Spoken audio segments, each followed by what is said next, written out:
For centuries, the Earth has whispered secrets. Stories of civilizations lost to time, objects that defy explanation, and enigmas buried deep within the sands of history.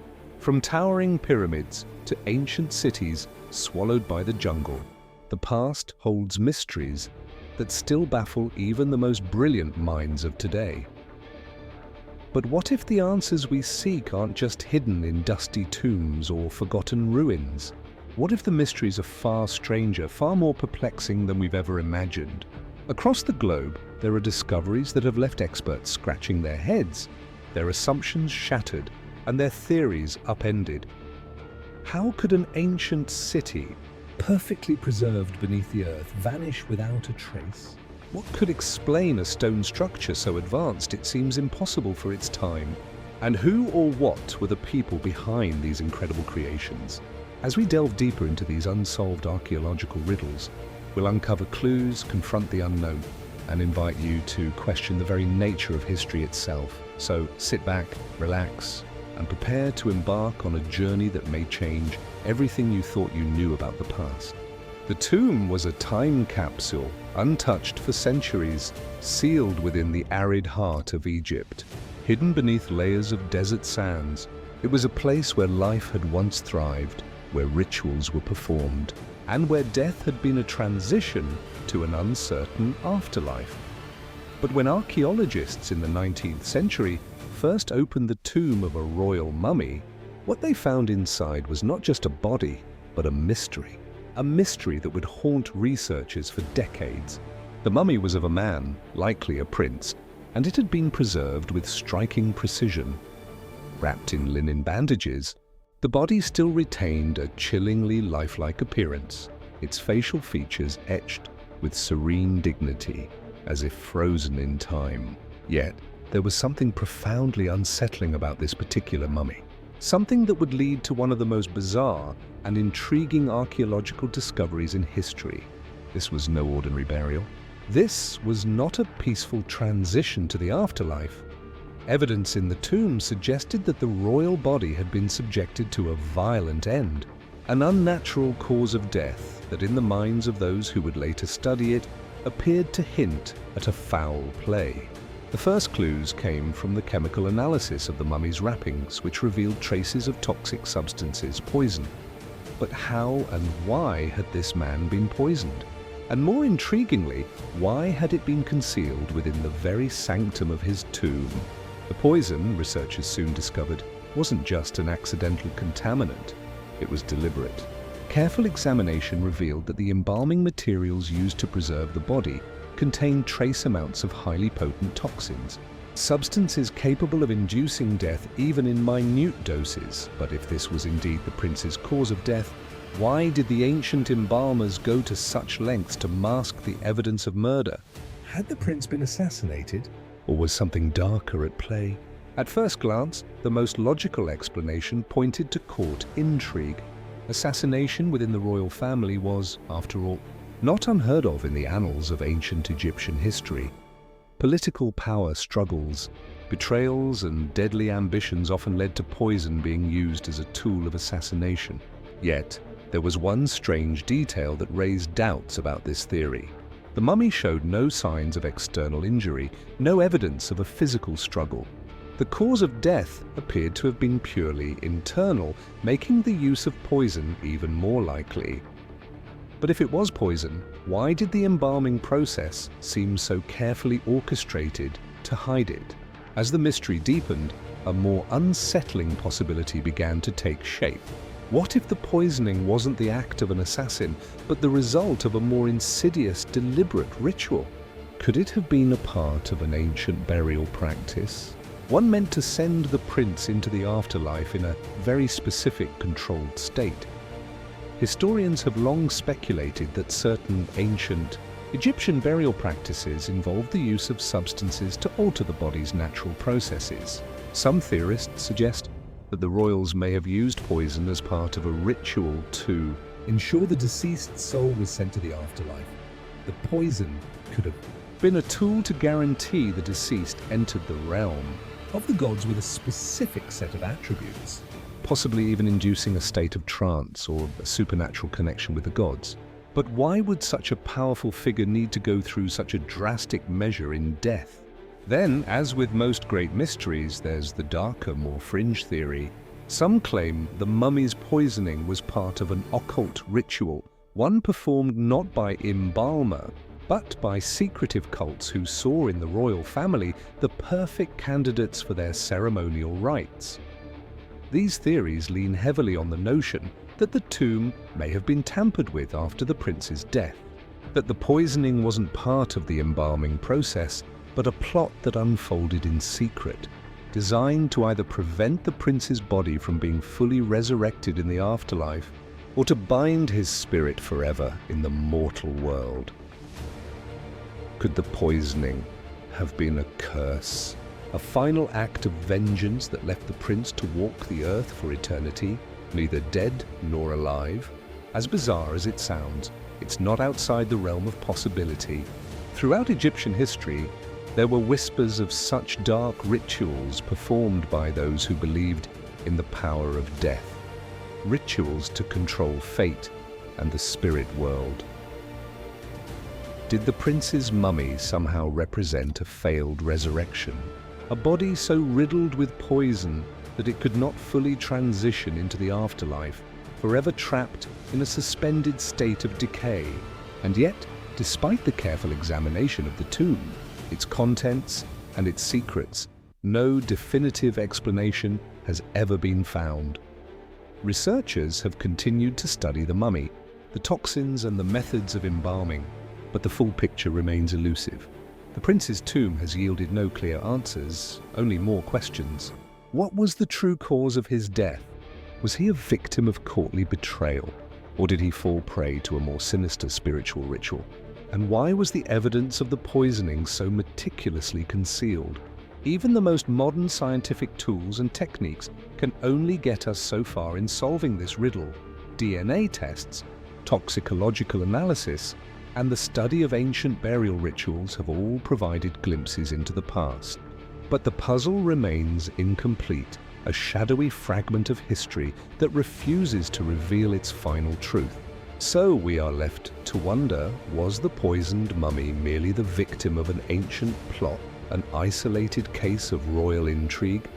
Or is there something more to this story? Something hidden beneath layers of history waiting to be uncovered? Could the answer lie in something beyond the tangible, in rituals and beliefs that have been lost to time? The mystery of the poisoned mummy persists, a riddle that continues to echo through the centuries, leaving us with only questions and the faintest traces of a long-forgotten past. As we step away from the eerie mystery of the poisoned mummy, we find ourselves once again drawn to the ancient Mediterranean, a region rich with myths, legends, and ruins that continue to puzzle historians and archaeologists alike. Among the many enigmatic sites that have survived the ravages of time, none is more captivating than the labyrinthine ruins of Cree.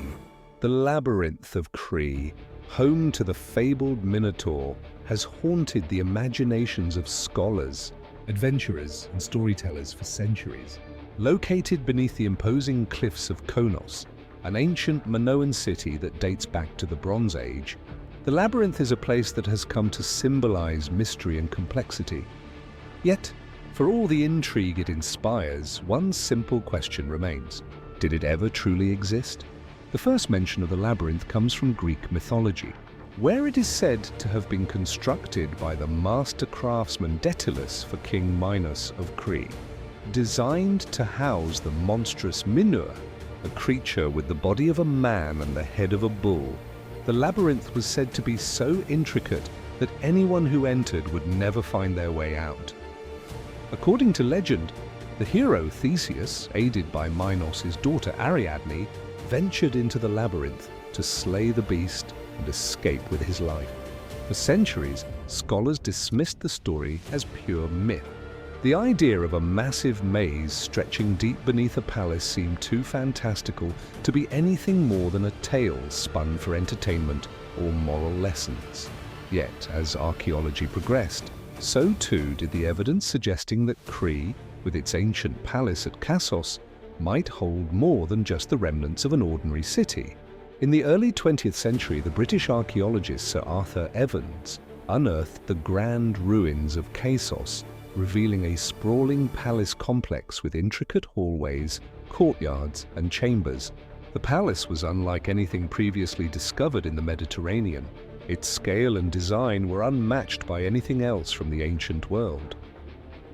As Evans and his team worked to uncover the site, they stumbled upon a structure that appeared to defy the conventional architectural understanding of the time. It was in essence a labyrinth. While Evans did not discover an actual maze in the traditional sense, he did uncover a palace with a series of interconnected rooms and passageways, many of which were remarkably intricate and difficult to navigate. Some of these chambers were narrow and winding, twisting unexpectedly, while others opened into vast halls with fresco depicting animals and religious ceremonies. It was not hard to see why these ruins in their fragmented form would give rise to the myth of the labyrinth. Yet, even after decades of study, the question of whether this was truly the labyrinth described in Greek myth remains unanswered. Was the palace at Knossos the inspiration for the stories of Daedalus and the Minotaur? Or was it simply an architectural marvel that over time became associated with a legend that would not die?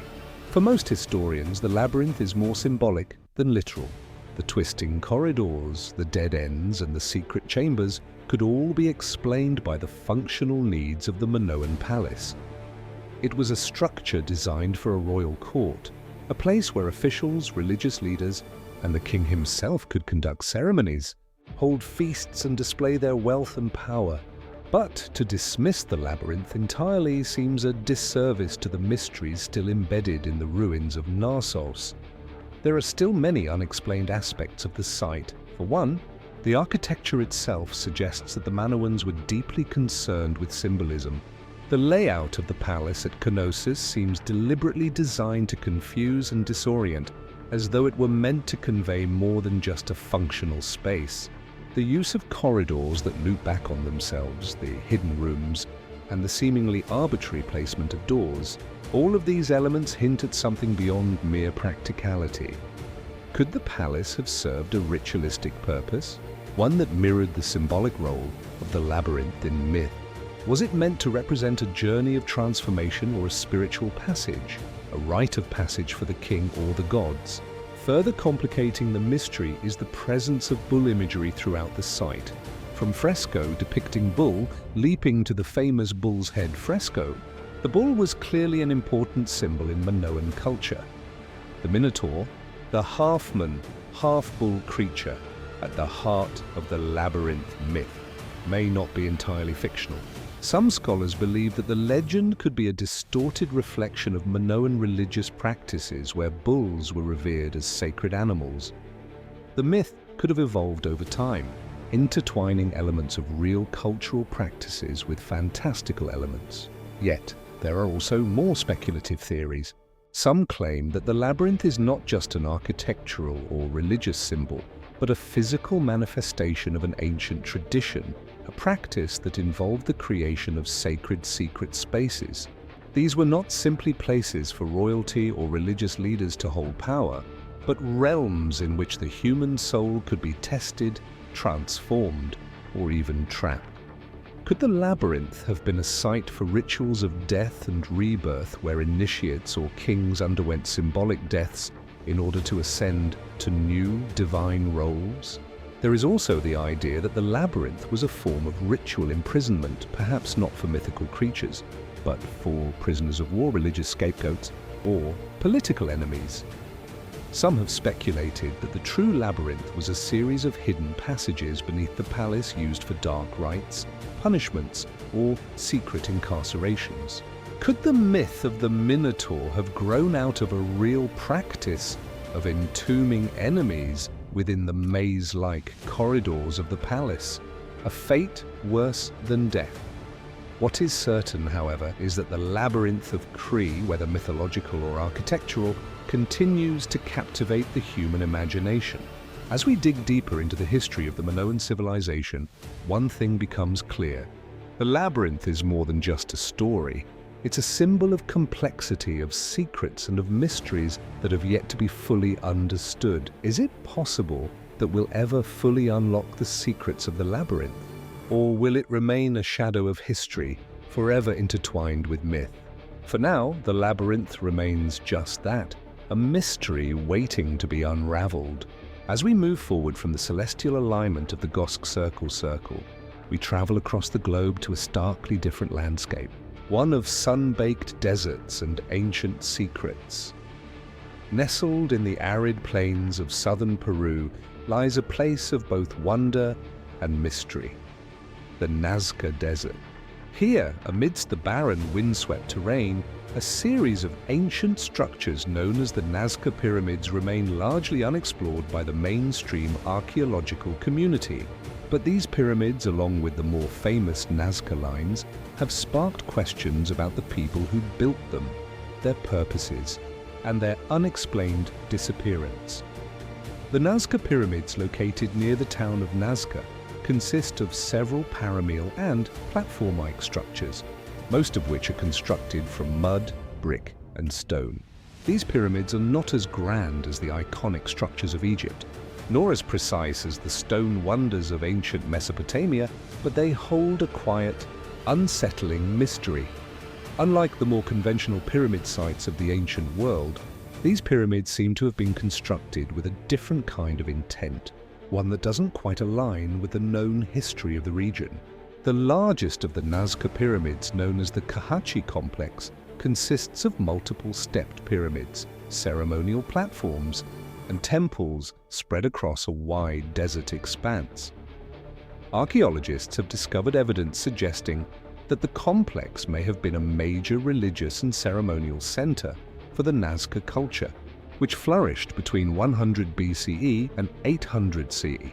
The site appears to have been a hub for rituals, possibly involving offerings, astronomical observations, and perhaps even sacrifices. The scale of Kawachi at one point, it may have been the largest settlement in the region, suggests that the people who built it held a deep spiritual or cultural connection to the land. But as with so many ancient structures, the more we learn about the Nazca pyramids, the more questions arise. How did the builders of Kawachi, with limited technology and tools, manage to create such massive structures in one of the harshest environments on Earth? The materials used in their construction are typical of the region: mud, bricks, clay, and stone. Yet their sheer scale and purpose seem to imply a knowledge far beyond what was previously understood about the Nazca civilization. The mystery deepens when we consider the other structures in the area, particularly the famous Nazca Lines. Stretching across more than 50 meters of desert, these enormous geoglyphs depict everything from simple geometric patterns to giant animals and human-like figures. The question that has captivated both scholars and enthusiasts is, what was the purpose of these gigantic designs, visible only from the air? And more importantly, why were they created in a region that seemed so inhospitable and isolated? Some archaeologists believe that the Nazca Lines were used as a kind of celestial calendar, with the patterns aligning with key astronomical events such as the solstices and the rising of certain stars. Others have suggested that the lines were ceremonial in nature, perhaps paths leading to the sacred pyramids of Kawachi, where rituals were performed in the presence of the gods. But here lies the fundamental question. Were the lines and pyramids interconnected in some way, serving a unified purpose, or are they separate mysteries that happen to overlap? The link between the Nazca pyramids and the geoglyphs remains a source of intense debate. Some suggest that the pyramids were constructed with astronomical purposes in mind, serving as observatories to track the movements of the stars and the planets. Could it be that the people of Nazca understood the heavens in a way that modern science has only recently begun to grasp? The idea that the Nazca culture may have had a sophisticated understanding of the cosmos is tantalizing, especially considering their lack of advanced tools or writing systems. But just as we begin to piece together the potential connection between the pyramids and the lines, Another question arises. Who were the people who created these monumental structures? The Nazca culture, like many others in the ancient world, left behind few written records. And what we know of their daily lives comes primarily from the archaeological remains of their settlements, tombs, and ceremonial centers. What drove them to construct such immense and elaborate pyramids in the middle of a vast, empty desert? Were these pyramids constructed as purely functional structures, or were they meant to convey a deeper, more symbolic meaning, perhaps connected to the worship of the gods, the elements, or celestial bodies? Some theorists suggest that the Nazca people may have been influenced by an even older, now lost civilization, one with knowledge of astronomy and engineering that far exceeded what the Nazca were thought to possess. Could the pyramids have been built by a different group entirely, perhaps one that came to the region long before the Nazca civilization rose to prominence? This idea raises a multitude of possibilities. Could the pyramids and lines have served as a repository for ancient knowledge passed down through generations of builders? Or might the Nazca have inherited or adopted these sacred practices from an older culture that no longer exists? Adding to the intrigue is the fact that the site of Kawachi was largely abandoned by the time the Nazca civilization reached its peak, with many of the pyramids and platforms left unfinished or abandoned. Some have speculated that the site's abandonment may have been related to a cultural shift, a decline in the spiritual or political influence of the Nazca elite, or even a natural disaster. What caused the collapse of such an intricate and carefully planned site? Could the abandonment of Kawachi be connected to a larger pattern of disappearance, not just at Kawachi but across the Nazca culture? And if the site was abandoned, what remains hidden in its forgotten chambers and platforms? As we step away from the imposing cyclopean walls of Mycenae, we find ourselves drawn to another mysterious aspect of the ancient world, one that stretches the boundaries of our understanding of human history. Across the globe, there have been reports of colossal skeletons, giant human-like beings, whose existence challenges the conventional narrative of human evolution. These skeletons, which have surfaced in a variety of locations, have been both the subject of intrigue and skepticism. Are they mere myth, the product of exaggerated stories, or is there something more to these ancient giants? The first records of giant skeletons began to emerge in the 19th century. Farmers, workers, and explorers, often in the most remote regions, stumbled upon skeletal remains that appeared far too large for human proportions. Some were said to be as tall as 12 to 15 ft, with bones that were thicker and more robust than those of modern humans. But it wasn't just the size of the bones that sparked curiosity. It was the consistency of the reports. These skeletons found in burial mounds, caves, and even on remote islands seemed to hint at the possibility of a race of beings much larger than those known to have lived in the ancient world. One of the most famous reports came from the United States, where in the late 1800s numerous large skeletons were allegedly unearthed in the Ohio Valley. Archaeologists and historians of the time recorded these findings, claiming that the bones were not only immense, but had features that were decidedly human, only exaggerated. Some accounts described skulls with pronounced brow ridges larger than normal jawbones and teeth that appeared to be those of a giant, perhaps suggesting an evolved race with unique physical traits. Local folklore often associated these finds with ancient giants said to have once ruled the land. But what could explain these reports? Were they the product of misidentification, exaggeration, or a deliberate attempt to tie ancient remains to myth? In many of these cases, the remains seemed to vanish soon after they were discovered.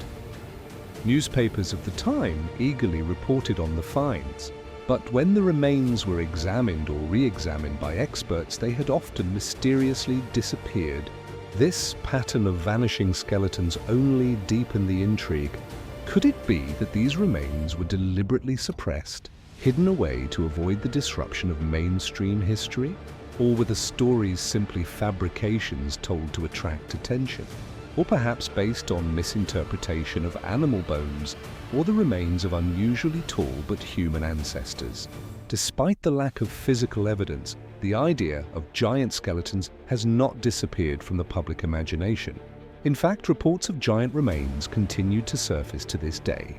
In recent years, there have been claims of giant skeletons found in the Middle East, South America, and even India. In some of these cases, the remains are said to be over 20 ft tall. However, these findings often come from unverified sources or are met with skepticism from the scientific community, which raises the question, are these modern reports any different from those of the 19th century?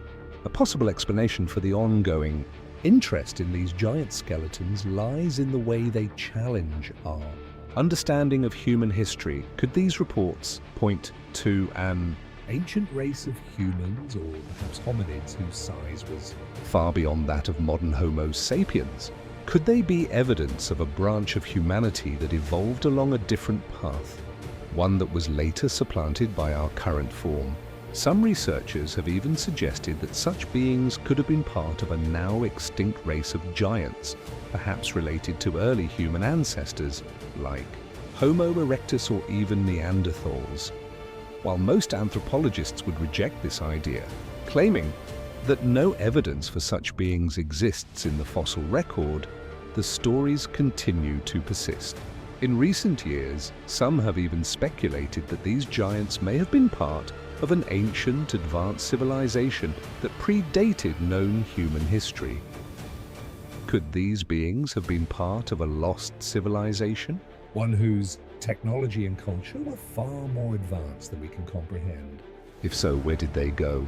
And why did they leave no definitive trace of their existence beyond a handful of skeletal remains? Could the giants have been the builders of the enigmatic structures and monuments scattered across the ancient world? Sites like the megalithic ruins of Göbekli in Turkey or the colossal stone statues of Easter Island. There are also theories suggesting that these reports of giant skeletons are not evidence of an ancient lost race of giants, but instead are linked to a misunderstood phenomenon. Could the giants be a result of a genetic condition, perhaps gigantism or acromegaly, that caused individuals to grow to abnormally large sizes? There are historical records of people living in ancient times who were exceptionally tall, such as the legendary Goliath from the Bible. Perhaps these individuals were simply outliers whose physical characteristics were passed down in folklore and myth. On the other hand, some of the more fringe theories delve into the idea that these giant skeletons represent something entirely different, perhaps even extraterrestrial beings. Could ancient reports of giants be a distorted memory of encounters with beings from another world? Though this theory lies outside the bounds of mainstream archaeology, the idea that ancient civilizations might have encountered beings from the stars has long been a subject of speculation. The discovery of unusual skeletal remains, bones that appear too large and too robust to be human, would fit into this narrative, if only as a curiosity. One of the more compelling aspects of the giant skeleton debate is the recurring association with burial mounds and ancient burial sites. Many of the skeletons, whether real or alleged, were said to be found in these sacred or ceremonial sites, places where powerful leaders, shamans, or warriors were laid to rest. Some have suggested that the giants were not just large in stature, but also in power, and that they played a pivotal role in the cultures that buried them. Could they have been rulers, deities, or even figures of myth who were elevated to a larger-than-L life status long after their deaths? The idea that the giants were revered and their remains protected in sacred tombs only deepens the mystery surrounding them. Yet despite the stories, despite the claims, the mystery remains unsolved. The evidence is sparse, and what little there is often inconclusive. As with many ancient mysteries, we are left to wonder whether the giant skeletons of lore are simply the product of myth, exaggerated stories, or perhaps fragments of a forgotten history that we have yet to uncover. The question lingers: what would the discovery of such giants truly mean? Would it rewrite our understanding of human evolution? Could the giant skeletons be the key to a lost chapter in the story of humanity? A missing link between us and an ancient unknown civilization?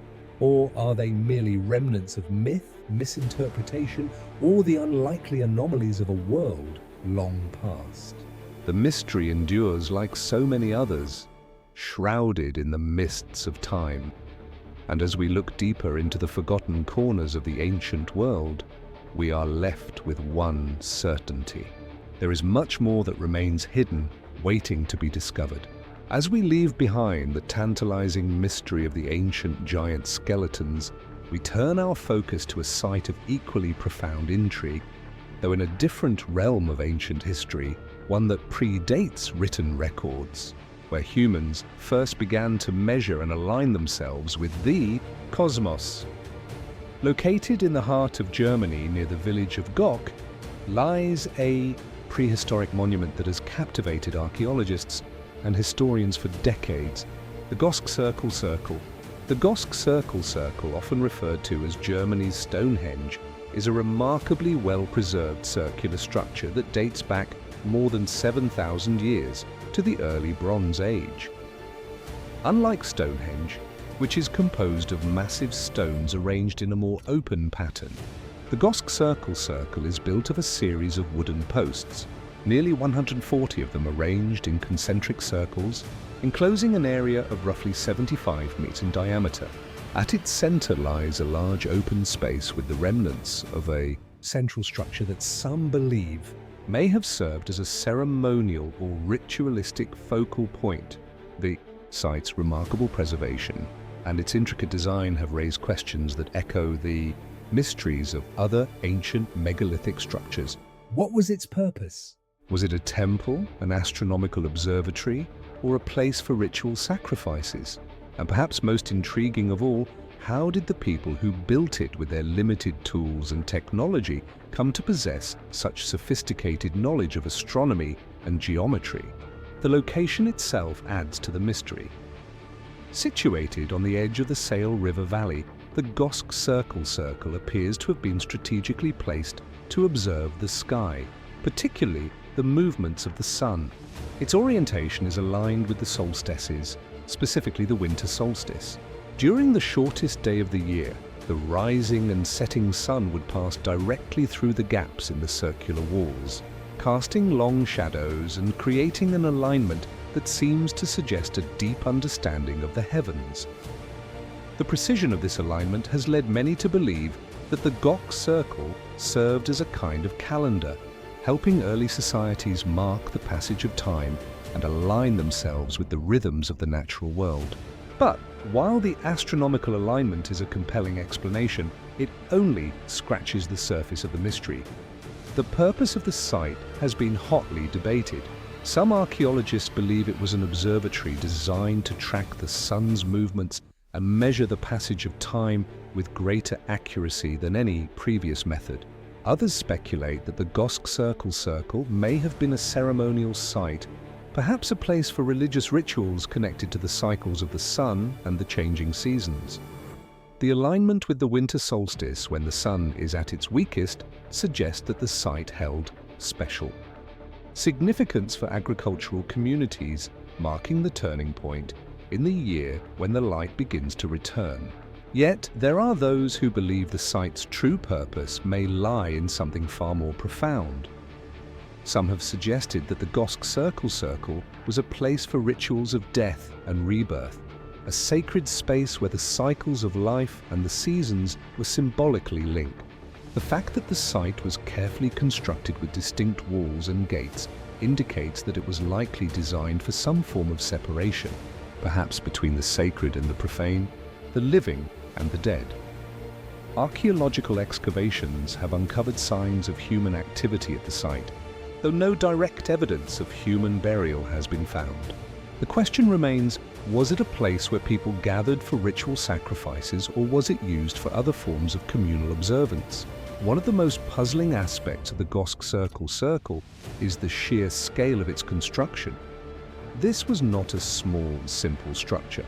The site would have required a significant amount of effort and resources to build, involving the labor of many people over an extended period of time. Given the era in which it was built around 5000 BCE, how did these early people lacking advanced tools or engineering knowledge manage to construct such a precise and intricate structure? What knowledge did they possess that allowed them to organize and build such a monument? And how was that knowledge passed down through generations? The question arises, what other ancient knowledge might have been lost to time, hidden within structures like the Gosk Circle? As with many ancient sites, the question of who exactly built the Gosk Circle remains a mystery. The people who constructed this remarkable structure belong to a culture known as the linear pottery culture, named for the distinctive pottery styles they left behind. These were early European farmers who settled in the fertile river valleys, cultivating crops and domesticating animals. But who were they really? What drove them to create such an elaborate monument to the sun? And what role did it play in their everyday lives? Were they simply marking the passage of time? Or did they possess a deeper understanding of cosmic forces reflected in the way they structured their society? Some researchers have proposed that the builders of Gok may have been in communication with other ancient cultures across Europe. The sophistication of the site's astronomical alignment suggests that the people who built it were not isolated or primitive, but rather part of a larger cultural network. Could the knowledge of astronomy and sacred geometry have been passed along from one group to another, shared through trade routes or through exchanges between neighboring tribes? In this way, the Gosk Circle might represent a connection to a much wider world of ancient knowledge, one that stretches across the entire continent and reaches back to the dawn of civilization. There are even more speculative theories that suggest the Gosk Circle was part of an even older lost tradition, an ancient global network of astronomically aligned sites. Some claim that such circles and observatories were not unique to this one location, but part of a far-reaching forgotten system of stone and wooden monuments that spanned continents, providing early humans with a shared means of understanding the universe. Could the Gok Circle have been one of many such sites linked by an ancient wisdom that has been all but erased from history? The possibility that Gok was connected to a wider, possibly even global network of celestial observatories raises further questions. How far did the knowledge of the stars spread in prehistoric times? Was there a shared sacred knowledge of the heavens that transcended the boundaries of early civilizations? And if so, why has this knowledge been lost over time? As we look upon the Gosk Circle, its wooden posts now long weathered, and its once crisp lines faded, we are left with more questions than answers. The astronomical precision, the careful planning, and the enigmatic role it likely played in the lives of ancient peoples suggest that Gosk was far more than just a simple village monument. It was a statement, one that transcends time and culture, a reflection of early human curiosity about the cosmos and the forces that governed their world. And yet, despite all the evidence, the true purpose of the Gosk Circle remains shrouded in mystery. Was it a temple to the sun, an astronomical observatory, or a ceremonial space for rites of passage? Or was it something entirely different? Perhaps a forgotten chapter in human history that may never be fully understood. As the sun rises and sets above the Gosk Circle, casting its shadow on the weathered posts, we are left to ponder what other secrets long buried and forgotten might still be hidden within this ancient structure. And what does the Gosk Circle reveal about humanity's earliest attempts to connect with the universe? An ambition that continues to shape our understanding of the stars, the seasons, and ourselves. As we step away from the labyrinth and mysteries of Cree, we find ourselves on the sun-scorched hills of the Greek mainland, standing before the imposing walls of Messina. This ancient city, once a dominant force in the Aean world, carries with it a reputation not just for its power, but for the enigma that surrounds its construction. Here among the ruins, we face an awe-inspiring yet puzzling feat of ancient engineering, the Cyclopean walls. Towering, massive, and seemingly indestructible, these walls encircle the remnants of Maisai, a city that once thrived during the Late Bronze Age. Built from enormous stones, some of which weigh as much as 10 to 20 tons, the walls of Mycenae stand as a testament to a civilization's ambition, skill, and perhaps a touch of mystery. The sheer scale of the stones and the precision with which they were laid suggest a level of craftsmanship that raises one simple question. How could the Minions have built such structures with the tools and knowledge available to them at the time? The most striking feature of these walls is their size. The stones are so massive that it seems impossible they could have been moved and placed by the hands of men. Archaeologists and engineers alike have marveled at the construction methods, trying to decipher how such enormous blocks of stone were lifted, transported, and arranged with such precision. While many believe that the Mycenaeans employed a sophisticated system of ramps, cranes, and levers, the fact remains that no definitive evidence of these tools has ever been found. The term Cyclopean itself evokes the image of giants, referencing the mythological Cyclopes, ancient one-eyed giants from Greek legend. According to myth, these creatures were said to have built the walls of Mycenae, and in their wake, they left a legacy of impossibly large stones. It is not difficult to see how the sheer enormity of the walls and their perfectly interlocking stones might have led to such tales. But is it possible that the Mycenaeans, in their quest for grandeur, inadvertently gave rise to a myth that would endure for millennia? The history of the site itself is equally intriguing. Excavations at Mycenae, led by the famed archaeologist Heinrich Schleien in the late 19th century, revealed a wealth of artifacts, golden masks, pottery, and weapons that spoke to the power and wealth of the Minoan civilization. These findings confirmed the existence of a highly organized society, one that was capable of extraordinary architectural feats.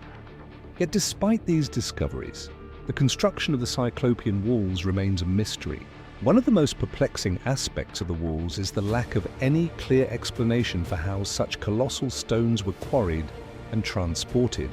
In some cases, the blocks appear to have been transported from quarries miles away, an extraordinary feat for a society that lacked the advanced tools and machinery we have today.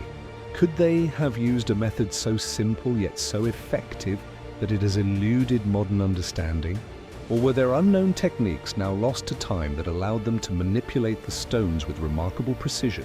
Some have suggested that the answer lies in a highly developed knowledge of physics and engineering passed down through generations of builders. But if such knowledge existed, why was it not recorded or preserved for future generations? Were the methods used by the Mycenaeans so secretive that they were deliberately concealed? Or was the knowledge itself lost in the decline of the civilization? Then there are those who propose more speculative theories, which, though unsupported by concrete evidence, add another layer of intrigue to the story of the Cyclopean walls. Some claim that the Minoans might have had access to technologies or methods of construction that are now lost to history, suggesting that they may have used advanced tools or even a form of anti-gravity technology. Could the stones have been levitated using sound waves, magnets, or other unknown forces?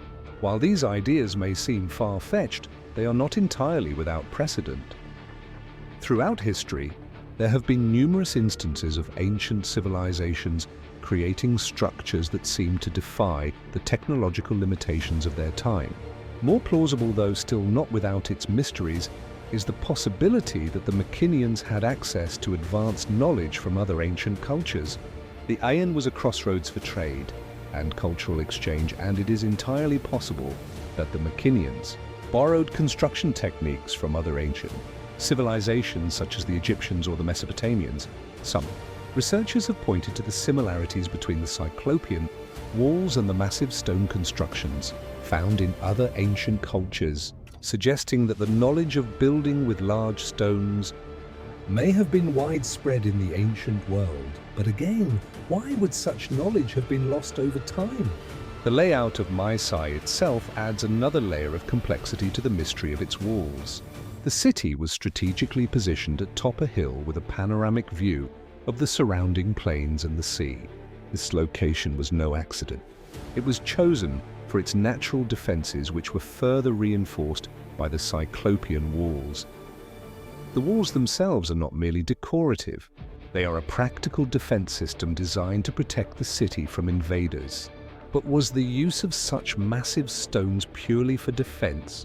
Could there have been other symbolic reasons for the grandeur of the walls? Some theorists suggest that the Mycenaeans were constructing more than just a fortified city. They were building a statement of power and permanence, a lasting legacy that would outlive the city itself. In this sense, the Cyclopean walls may have been a reflection of the Menian rulers' desire to project their strength to both their enemies and their descendants. The sheer scale of the walls, the time and effort invested in their construction, might have been as much about cultural identity and political dominance as it was about military strategy. Even today, as modern technology allows us to study the walls with greater precision, new questions arise. How did the Mycenaeans decide which stones to use? Were there specific patterns or alignments meant to serve a greater purpose? Perhaps tied to astronomy, geometry, or religious significance? The stones themselves are like silent sentinels guarding secrets that have yet to be revealed. Despite the numerous theories and ongoing investigations, the truth remains elusive. The Cyclopean walls of Mycenae continue to stand as one of the most awe-inspiring and perplexing mysteries of the ancient world. As we look upon these massive stones, perfectly interlocked and defying the passage of time, we are left to wonder what secrets did the Mycenaeans possess that have been lost to history? Could there be answers hidden in the stones themselves, waiting to be uncovered? Or are the walls of Mycenae a reminder that some mysteries may be beyond our understanding, forever shrouded in the mists of time?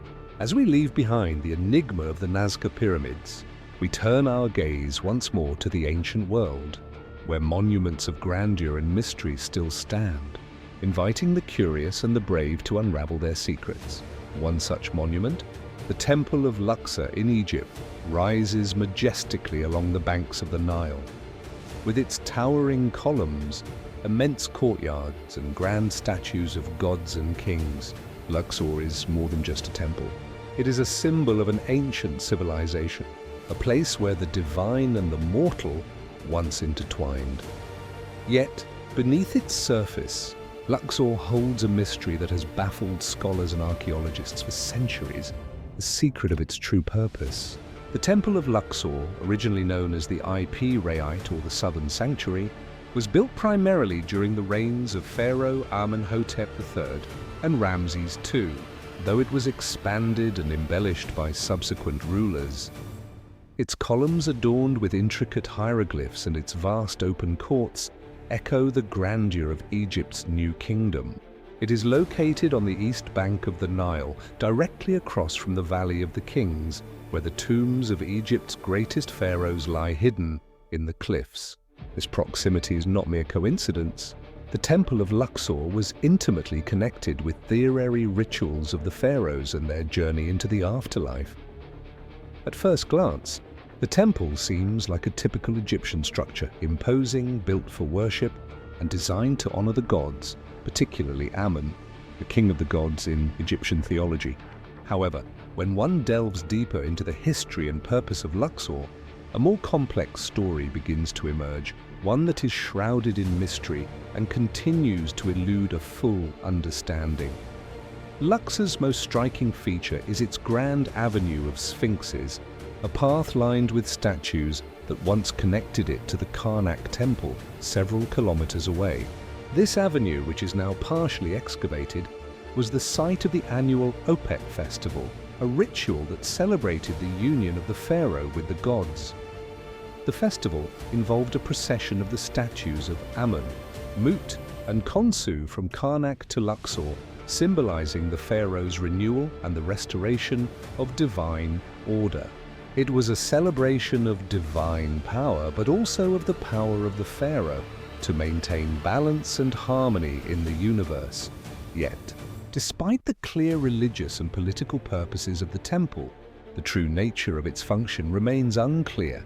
Scholars have long debated whether Luxor was primarily a temple for ritual worship, or whether it had another hidden role.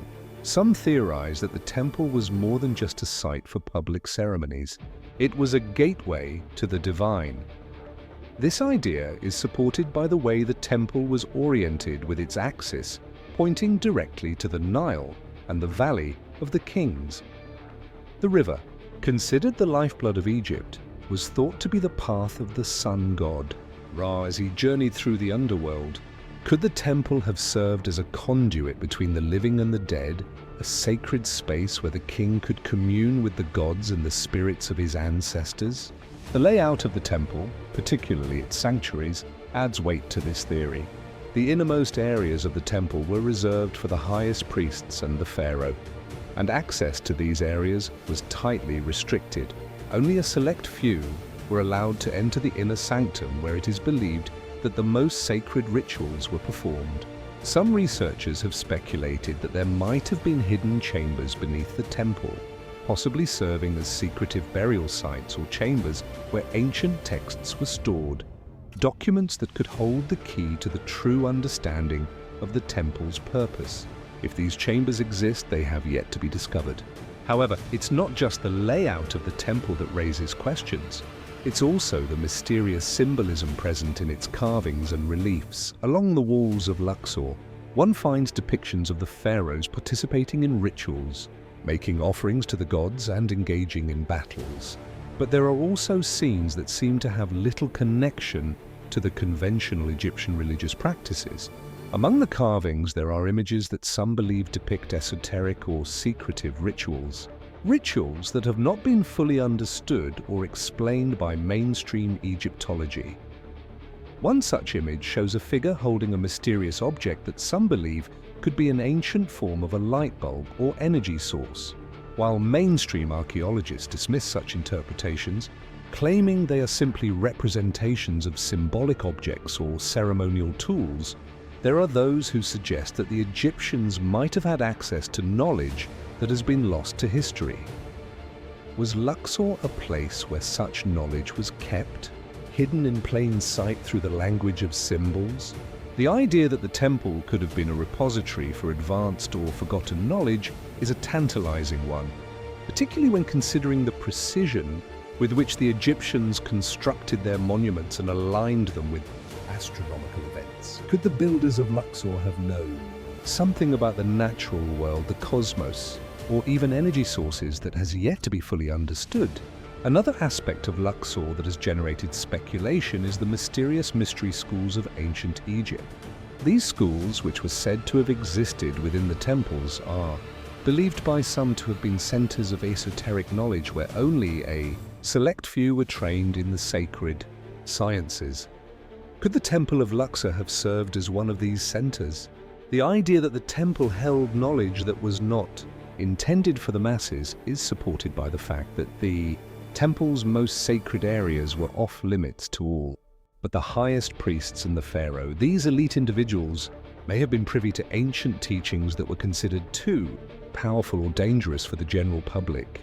Was Luxor the location where these teachings were passed down, hidden away from the eyes of the uninitiated?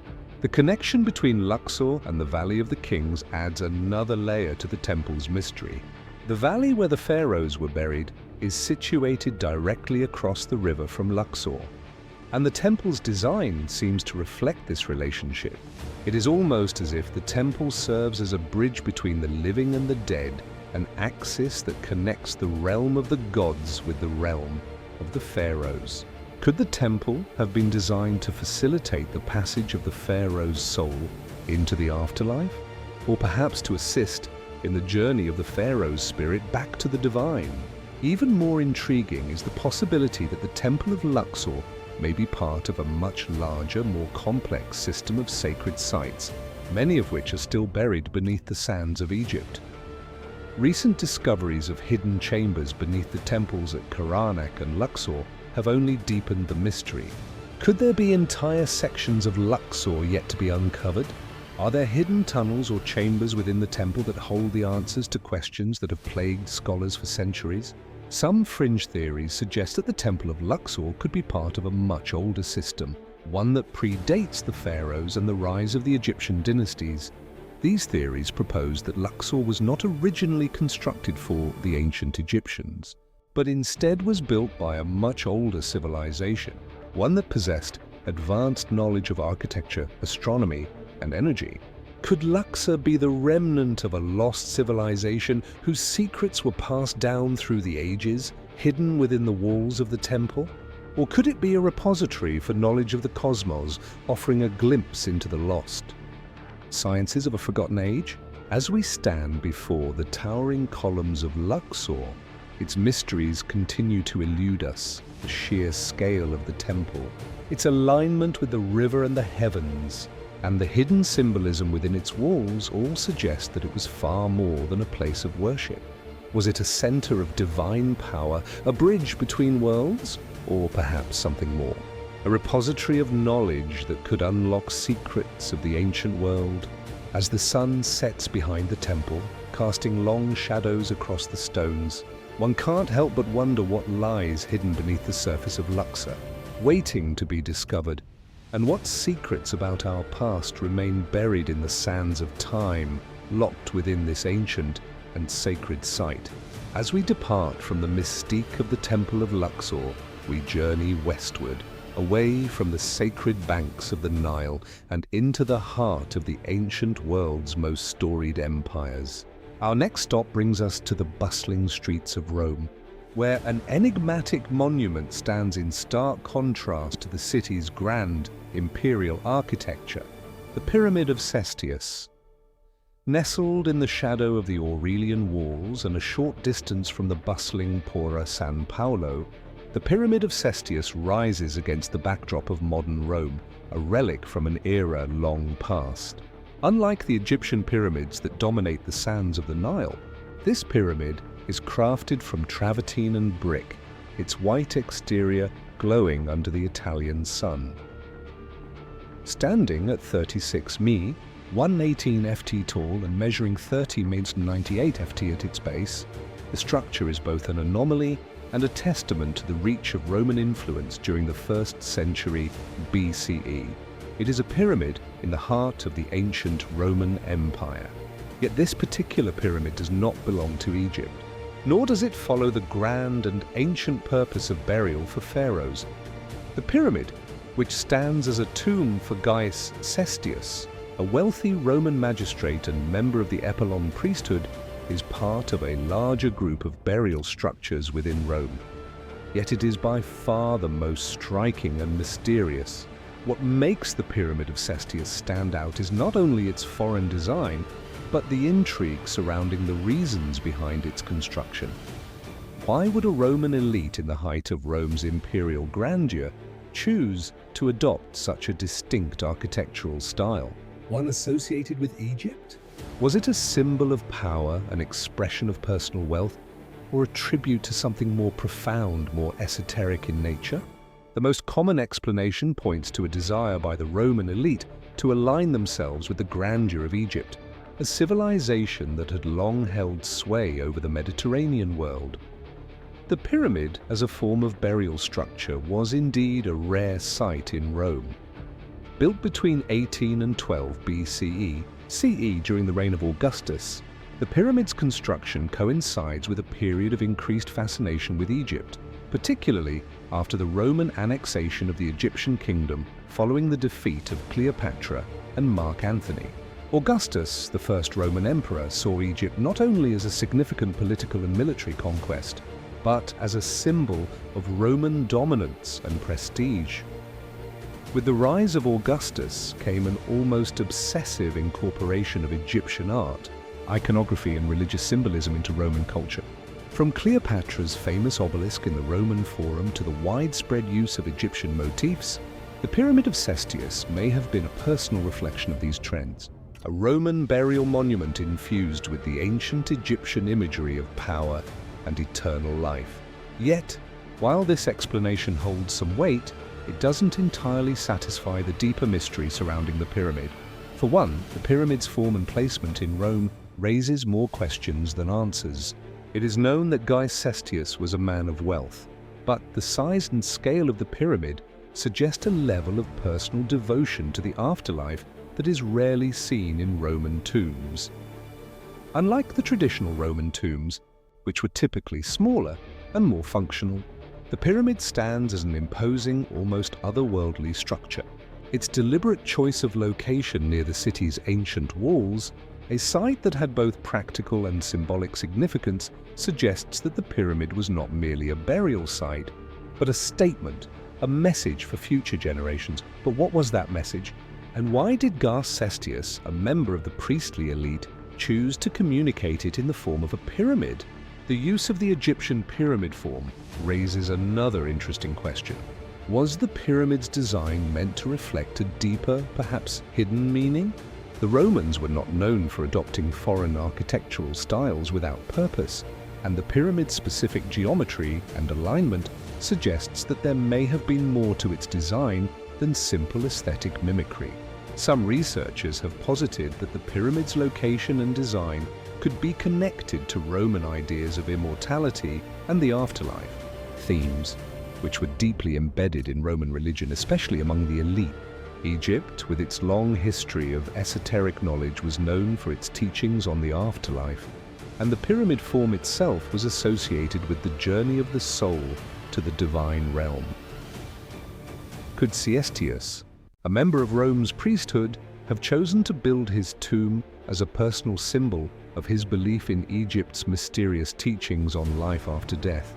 This theory becomes even more compelling when we consider that the tomb's construction took place in a time of profound transition for the Roman Empire. Augustus, as emperor, was consolidating his power and shaping Rome into a centralized imperial state. The pyramids of Egypt and theory traditions associated with them offered a powerful symbol of eternal rule. Perhaps Gaius Cestius was attempting to align his own legacy with that of the divine rulers of Egypt, choosing a monumental and lasting form to ensure his own immortality. Could it be that the pyramid was more than just a burial marker? It was an assertion of his own political and spiritual identity. Some scholars, however, argue that there is a more mystical and esoteric aspect to the pyramid's existence. Ancient Egypt was famous for its mysterious knowledge, much of which revolved around the cosmos and the afterlife. Could Cestius have had access to ancient teachings, perhaps through contacts in Egypt or the mystery schools of the ancient world? There are fringe theories that suggest that the Egyptians possessed esoteric knowledge far beyond what is known today, particularly in the realms of geometry, astronomy, and spiritual enlightenment. It is possible, some argue, that the pyramid at Cestius's tomb was built as a part of a secret, arcane tradition, one that symbolized a deeper understanding of the universe's hidden forces. If we consider this possibility, the pyramid's design takes on new layers of meaning. It may not have been just an expression of Roman power, but a symbolic reflection of the esoteric traditions that were secretly embraced by certain members of the Roman elite. The pyramid could have served as a gateway to a hidden knowledge, one that was understood by only a select few. And Cestius, through his monumental tomb, may have sought to ensure that this knowledge would endure long after his death. Adding to the enigma of the pyramid is the fact that, unlike other tombs in Rome, the Pyramid of Cestius has remained relatively untouched by time. Despite its age and exposure to the elements, it has survived remarkably well, largely because it was incorporated into the city's Aurelian walls in the 3rd century CE.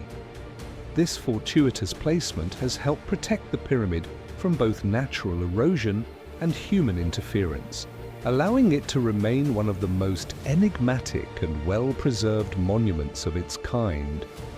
Yet, even as it stands proudly amidst the streets of Rome, the Pyramid of Cestius remains an enigma.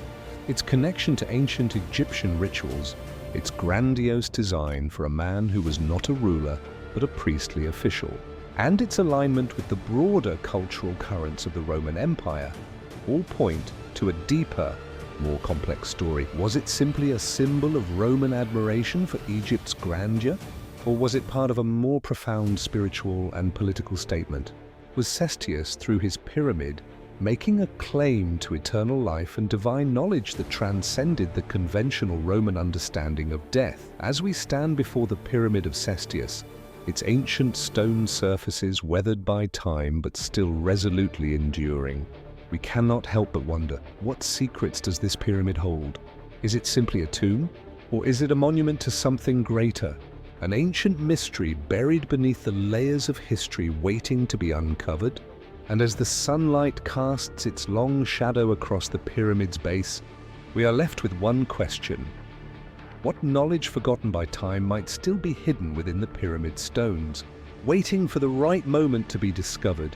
As we leave the Egyptian world of pharaohs, gods, and eternal monuments behind, we cross over into the heart of the ancient Roman Empire, a place where power and grandeur manifest not only in the sprawling forums and arenas, but in the quiet, unexpected corners of the city. In the midst of Rome's architectural marvels stands a mysterious monument, starkly different from the Roman temples, columns and arches that define the skyline. It is an anomaly, a singular pyramid standing in the heart of the city, far removed from the lands of Egypt. This is the Pyramid of Cestius, an enigmatic structure whose existence has intrigued and perplexed historians, archaeologists, and even those fascinated by the ancient world. The Pyramid of Cestius is an imposing 36 meters high monument made of travertine stone and brick with a base of approximately 30 meters on each side. Its sharp angular design is unmistakably Egyptian in style, and its location tucked between the Aurelian walls and the Pora San Paulo creates a striking contrast against the bustling streets of modern Rome. It stands as a singular remnant from a distant time, one that feels strangely out of place amid the classical ruins and Baroque churches of Rome's landscape.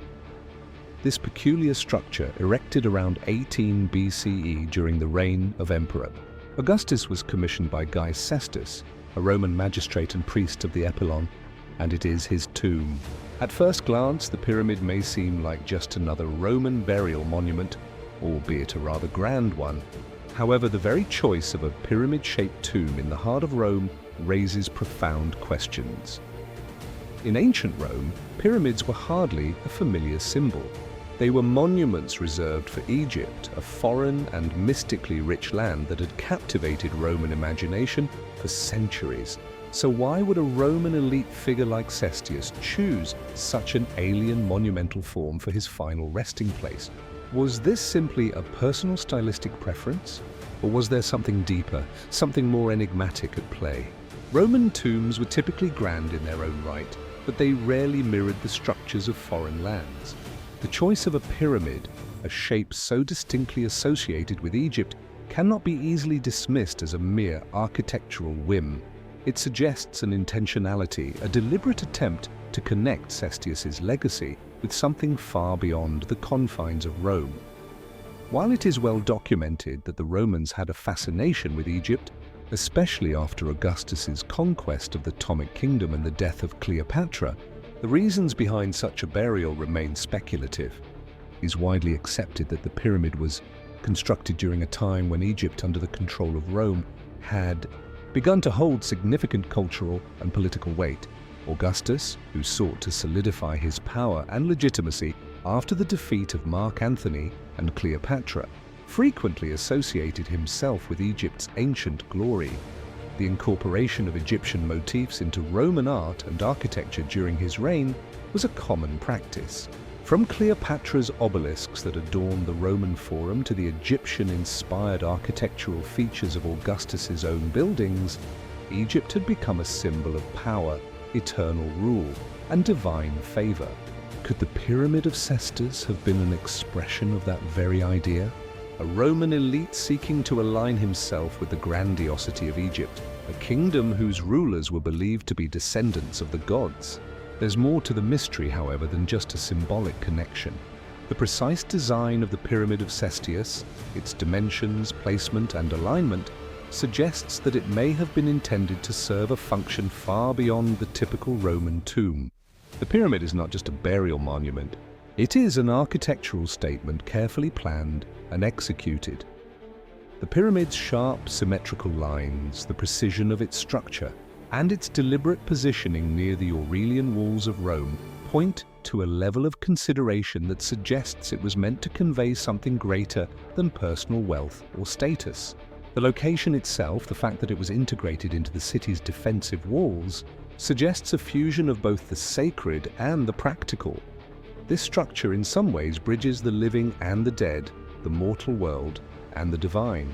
There are suggestions that the pyramid was intentionally aligned with certain celestial events.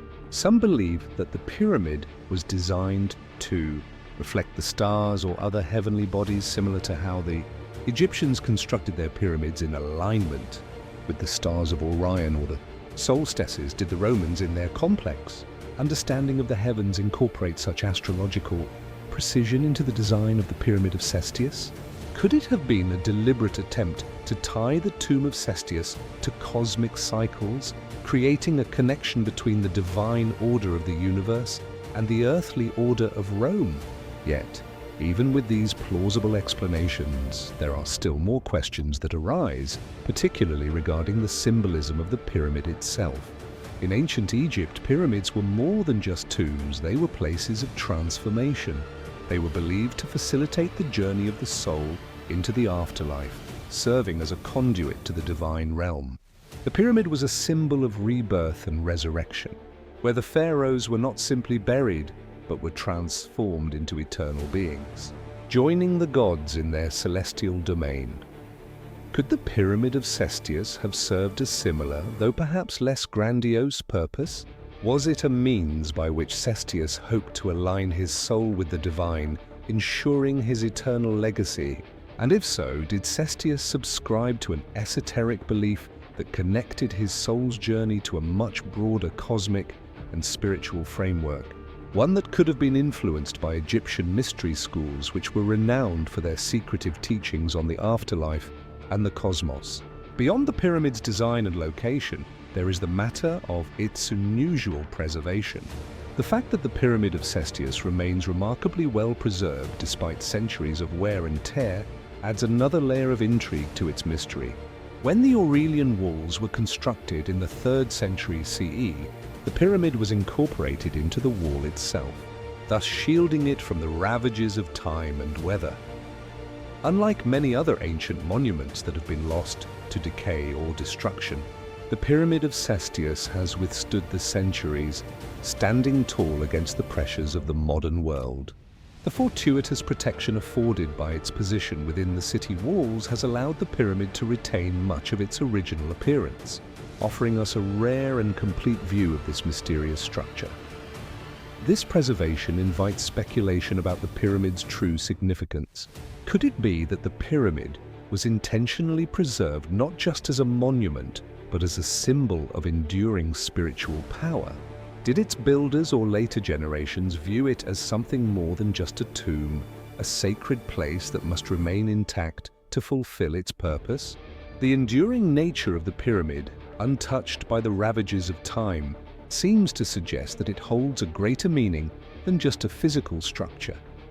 It is almost as if the pyramid itself is imbued with a certain mystique, one that refuses to fade away.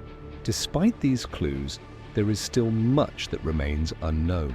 No definitive answer exists as to why the pyramid was constructed in such an unusual manner, nor is there a clear explanation of how it relates to the broader spiritual and political landscape of ancient Rome.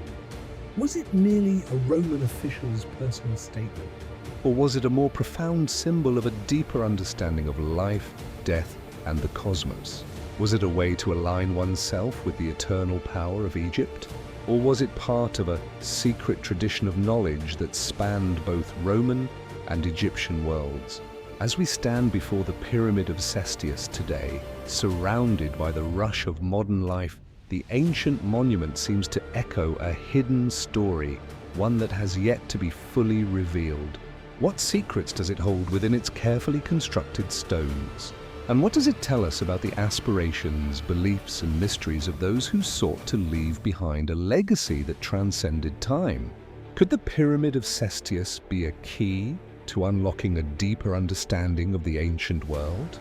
One that connects Rome with Egypt, the living with the divine, and the secrets of the afterlife with the mysteries of the cosmos. As we move from the ancient ruins of Rome, we journey across the vast plains and rugged canyons of the American Southwest. Here, in a landscape both harsh and breathtaking, we encounter one of the most puzzling and enduring mysteries of North American archaeology: the rise and fall of the Anasazi. The Anasazi, also known as the ancestral Puebloans, were a complex civilization that flourished in the American Southwest from approximately 1000 BCE to 300 CE.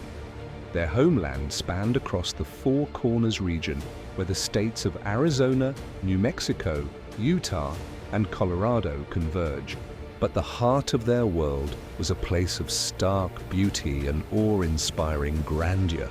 The cliff dwellings and sprawling adobe pueblo that still dot the desert landscape today, serving as both a window into a lost civilization and a symbol of the many mysteries that remain unsolved. All of the most iconic examples of Anastasia architecture is found in the cliff dwellings of Mesa Verde National Park in Colorado.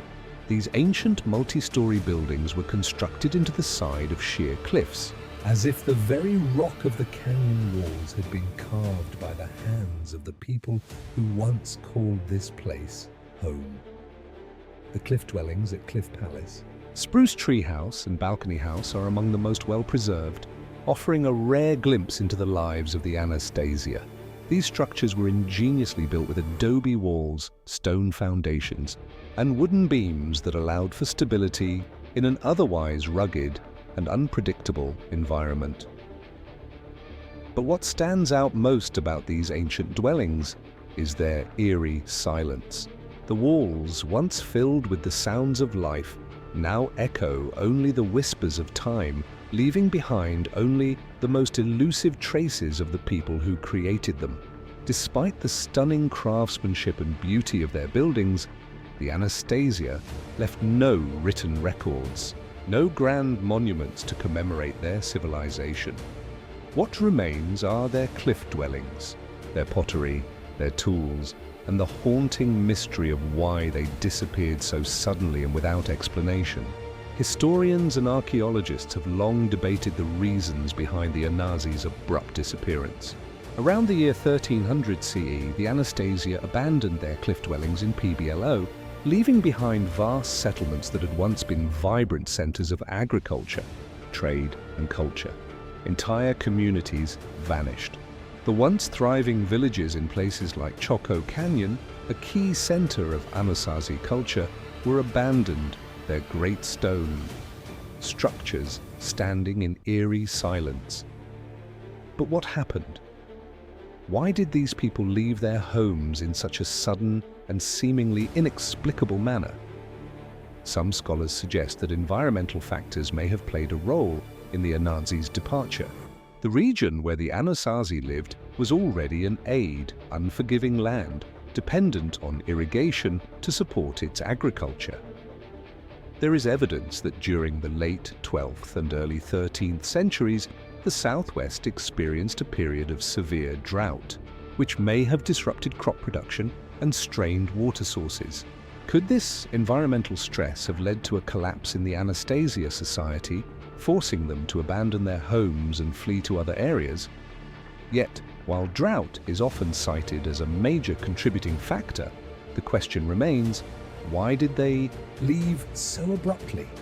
The cliff dwellings, which were built with such care and ingenuity, appear to have been abandoned with little regard for the preservation of their materials or the community. Tools, pottery, and personal items were left behind in many of the dwellings, as if the inhabitants had left in a hurry without warning. Some even suggest that the Anastasia may have abandoned their cliff dwellings in response to internal social unrest, or perhaps a conflict with neighboring groups. Evidence of such conflict, including signs of violence and depopulation in certain areas, has been found, but it remains speculative at best. Was there a societal breakdown, a shift in political or religious leadership, or even a crisis of identity? Another intriguing possibility is that the Anasazi did not simply vanish, but instead migrated to new locations, adapting to new environments and new ways of life. After their disappearance from the Four Corners region, some Anasazi groups are believed to have moved to the Rio Grande Valley and other areas further south. These people, who are considered to be the descendants of the Anasazi, would eventually become part of the Pueblo culture, which thrives in the region today. This theory posits that rather than disappearing entirely, the Anastasia transformed their culture, evolving in ways that would lead to the creation of new communities and new ways of living. However, the question still lingers. Why did the Anasazi leave their homes at all? The abruptness of their departure suggests something more than a gradual migration or adaptation to changing conditions. Some researchers have pointed to a possible spiritual or religious crisis as a factor in the Anasazi's abandonment of their ancestral lands. Could the Anastasia, known for their complex religious practices and deep connection to the land, have experienced a loss of faith or a shift in spiritual beliefs? Could this have led them to leave the places they had inhabited for centuries, as though in search of something greater, something beyond their understanding? It is also worth considering the possibility of a more extraordinary explanation for the Anasazi's disappearance. In recent years, a variety of fringe theories have emerged, some suggesting that the Anasazi may have encountered forces beyond their control, either through the influence of outside groups or through more mystical means. Some speculate that there may have been an encounter with ancient unknown technologies, or perhaps even a conflict with extraterrestrial beings. While these theories are far from mainstream, they speak to the sense of mystery and intrigue that surrounds the Anastasia. The rapid and seemingly inexplicable disappearance of this once thriving culture is in many ways an open door to the imagination. Could the truth behind their departure be something that history has not yet fully revealed? What we do know, however, is that the legacy of the Anastasia endures in the ruins they left behind.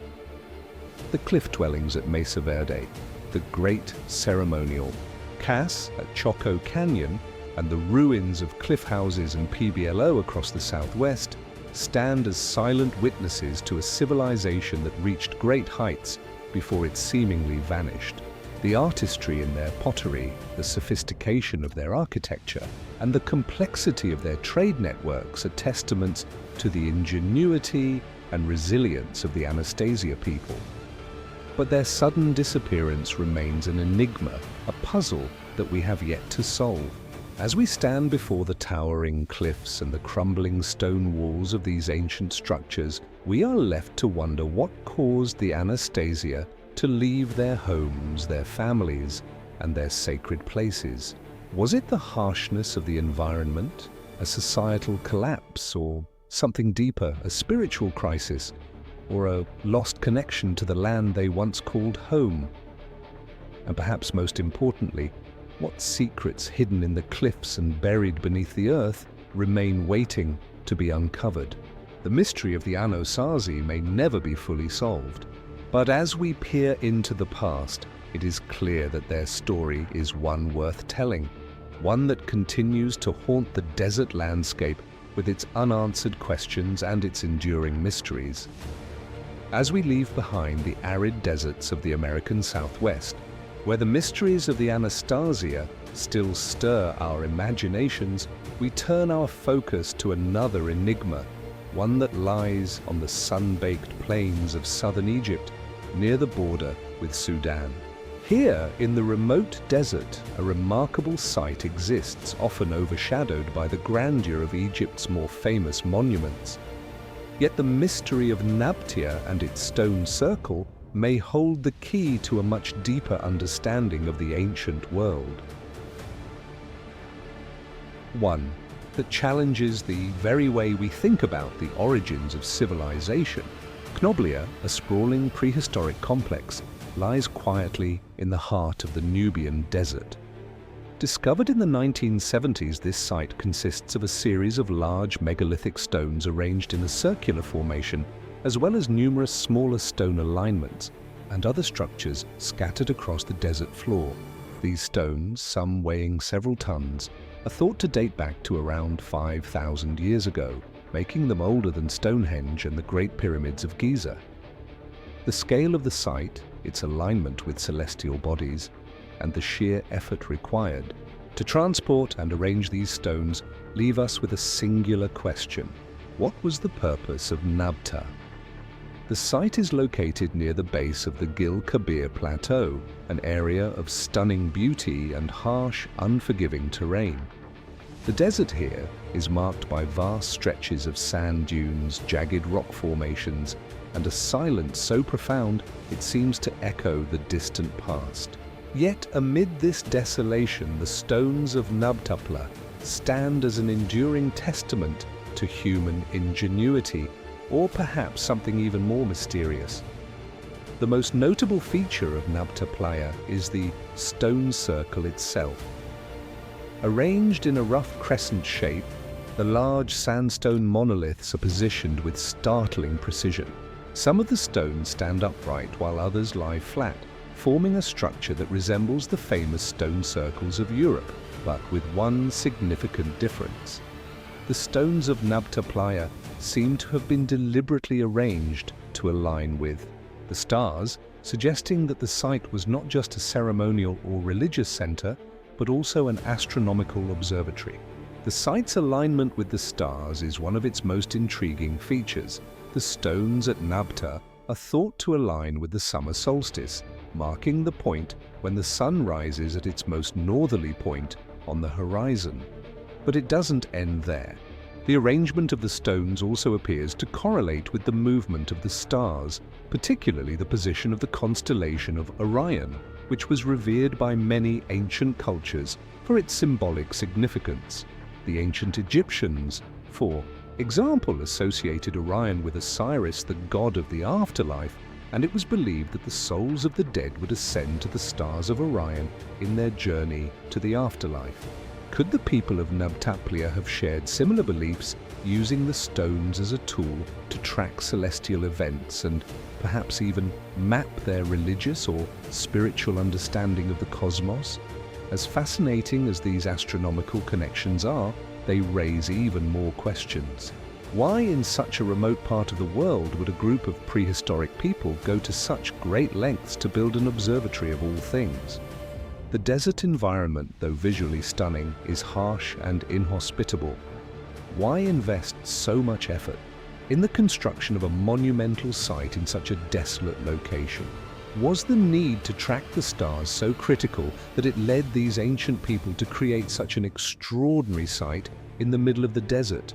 One theory is that Nabtapla was a center of ritual and spiritual significance for the people who lived here, a place where the movements of the stars and planets were believed to govern the rhythms of life on Earth. The site could have served as a way to measure time, tracking the passage of seasons, marking the beginning of the agricultural cycle, or even guiding the movements of migrating animals, which were central to the livelihood of the desert's ancient inhabitants. The astronomical alignments, particularly those that connect to the solstices, suggest that Napa could have been used as a calendar, helping the people of this ancient society plan their agricultural activities and ceremonies. But there is another layer to the mystery of Knobduplia, one that delves into the realm of speculation and fringe theories. While the mainstream explanation centers around its use as a ritual or astronomical site, others have suggested that the stones of Knoblia might represent something far older and more profound, a lost connection to an ancient advanced civilization, perhaps even predating known historical records. Some have pointed to the site's complexity, its celestial alignments, and the sheer scale of its construction as evidence of a sophisticated knowledge of astronomy and engineering that was far beyond what is typically attributed to prehistoric cultures. Could the people who built Nabtla have had contact with or inherited knowledge from a more advanced civilization? Was there an ancient society now lost to time that passed down their understanding of the stars and the cosmos? The sheer scale and precision of the stone arrangements at Nabtla seem to suggest that the builders had a deep understanding of astronomy and geometry, knowledge that would not emerge in Europe or the Near East for thousands of years. Could it be that the builders of Nabta were the predecessors to civilizations such as ancient Egypt, whose own astronomical knowledge would later be instrumental in the construction of the pyramids? Some have speculated that the people of Nabta were part of a larger network of ancient civilizations stretching across the Sahara and into the Fertile Crescent, which exchanged knowledge and resources. This theory points to the possibility of a lost civilization that predates the historical records of Egypt, Mesopotamia, and other ancient cultures. A civilization that may have been wiped out by a catastrophic event. Perhaps the climatic changes that transformed the Sahara from a lush, habitable land into the desert we know today. In this view, Nabta is not just an isolated site, but a part of a forgotten story that holds the key to understanding the rise and fall of ancient societies across the globe. For some, these theories evoke comparisons to the legends of Atlantis, the mythical island civilization said to have advanced technology and wisdom far beyond the known world. Though there is no concrete evidence to support such claims, the mystery of Nabta has nonetheless sparked the imagination of many who see the stone circle as a piece of an ancient puzzle that has yet to be fully solved. Despite the fascinating theories and the tantalizing astronomical alignments, the true purpose of Nabta remains elusive.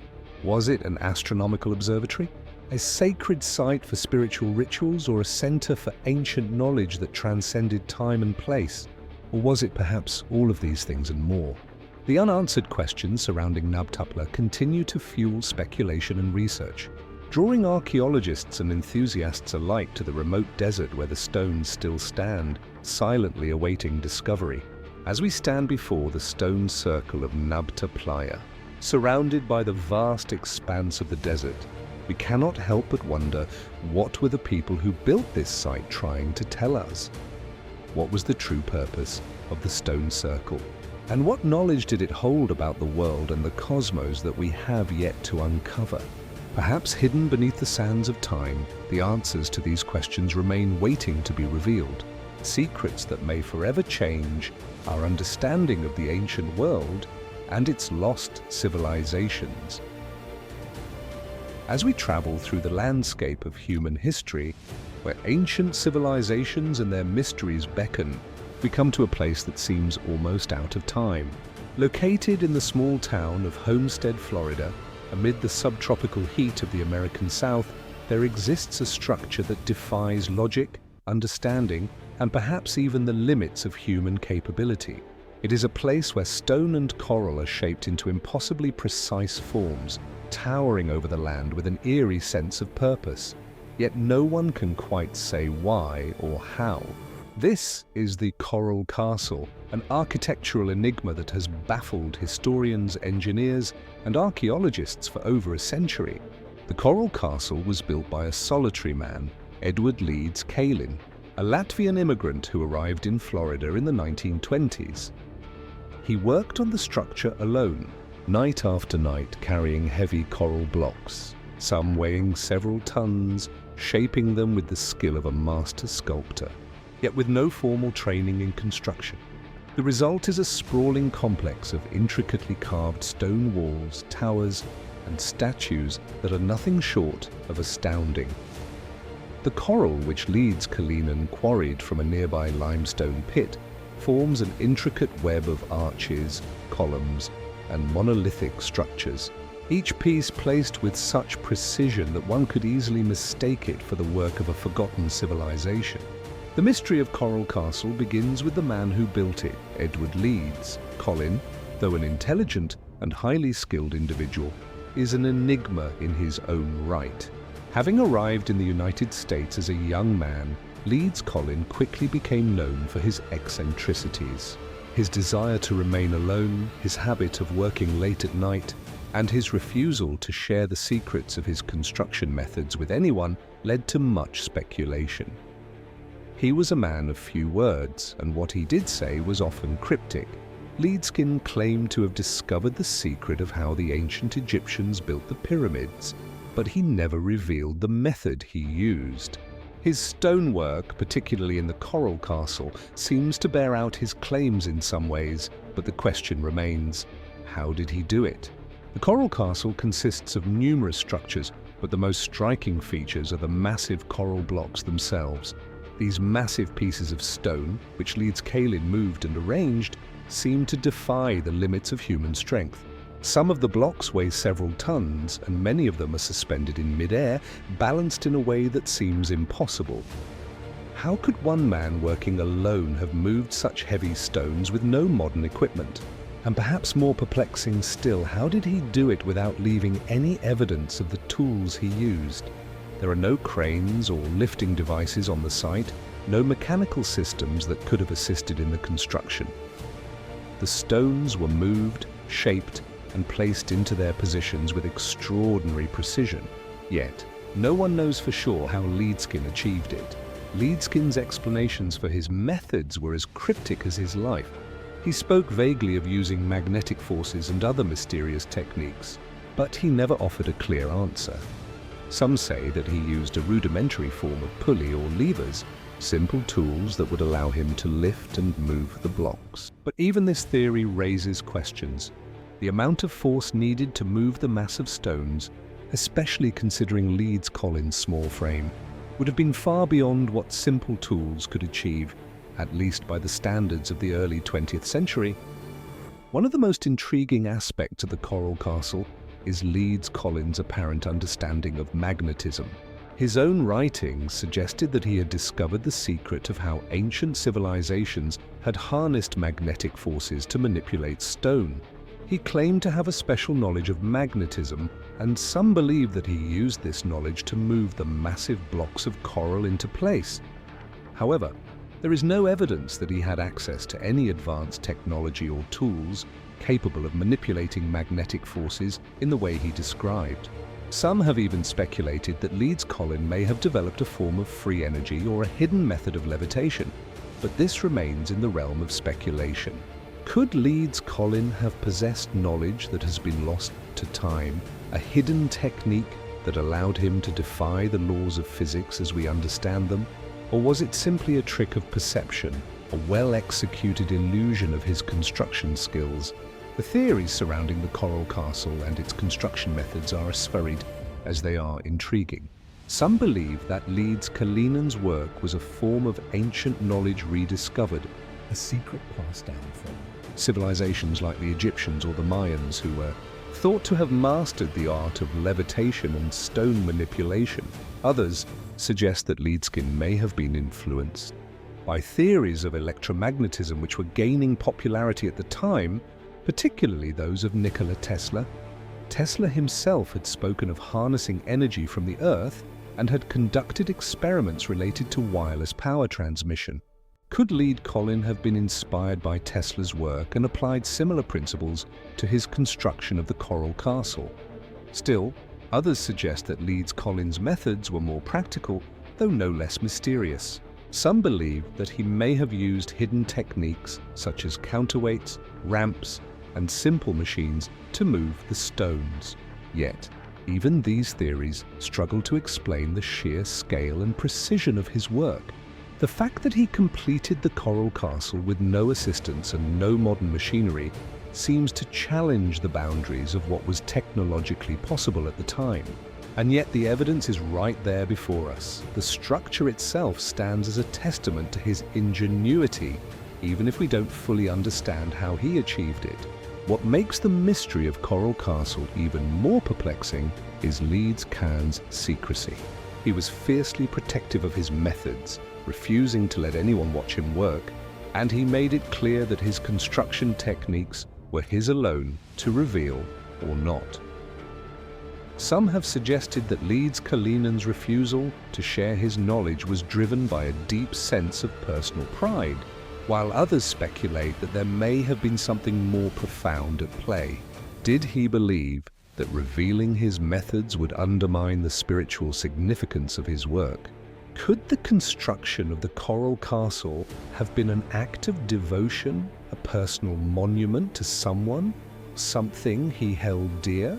Leeds Collin himself claimed that the castle was a gift for the woman he loved who had broken off their engagement before their marriage could take place.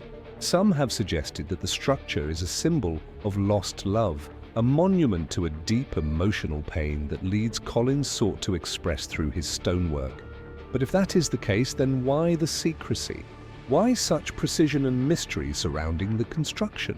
Despite all the theories and speculation, the truth remains elusive.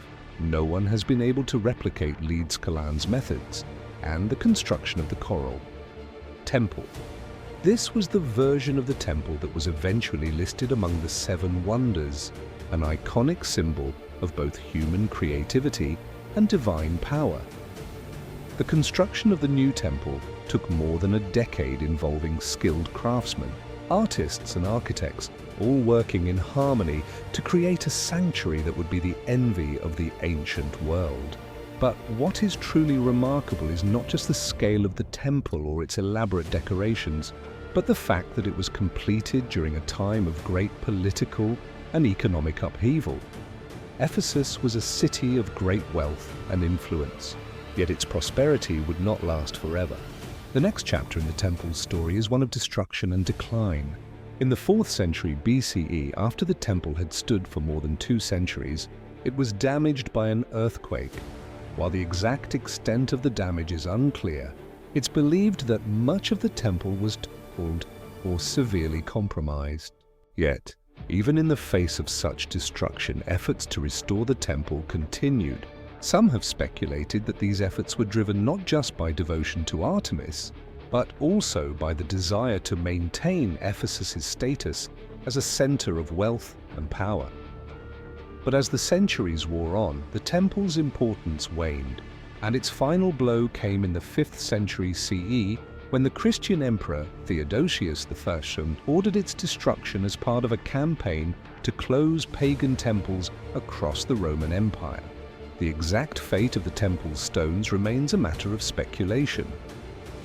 Some sources suggest that much of the temple's marble and carvings were repurposed for other building projects, while others suggest that the temple was dismantled piece by piece and its materials scattered across the region. What is known for certain is that by the time the Middle Ages arrived, the Temple of Artemis had vanished from the landscape, its once proud columns reduced to rubble, and its glory consigned to history. Yet even in its ruined state, the legacy of the Temple of Artemis continues to captivate us. For centuries, the ruins of the temple lay buried beneath the earth, a forgotten relic of the past. It was not until the 19th century that systematic excavations began at the site, revealing fragments of the temple's foundations and columns.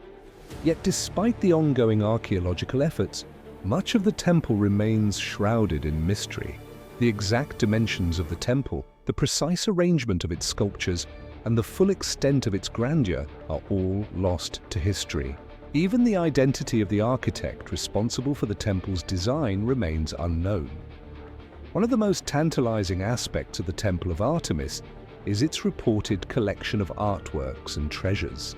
The temple housed several statues of Artemis created by some of the greatest sculptors of the time, including the famous sculptor Scopas.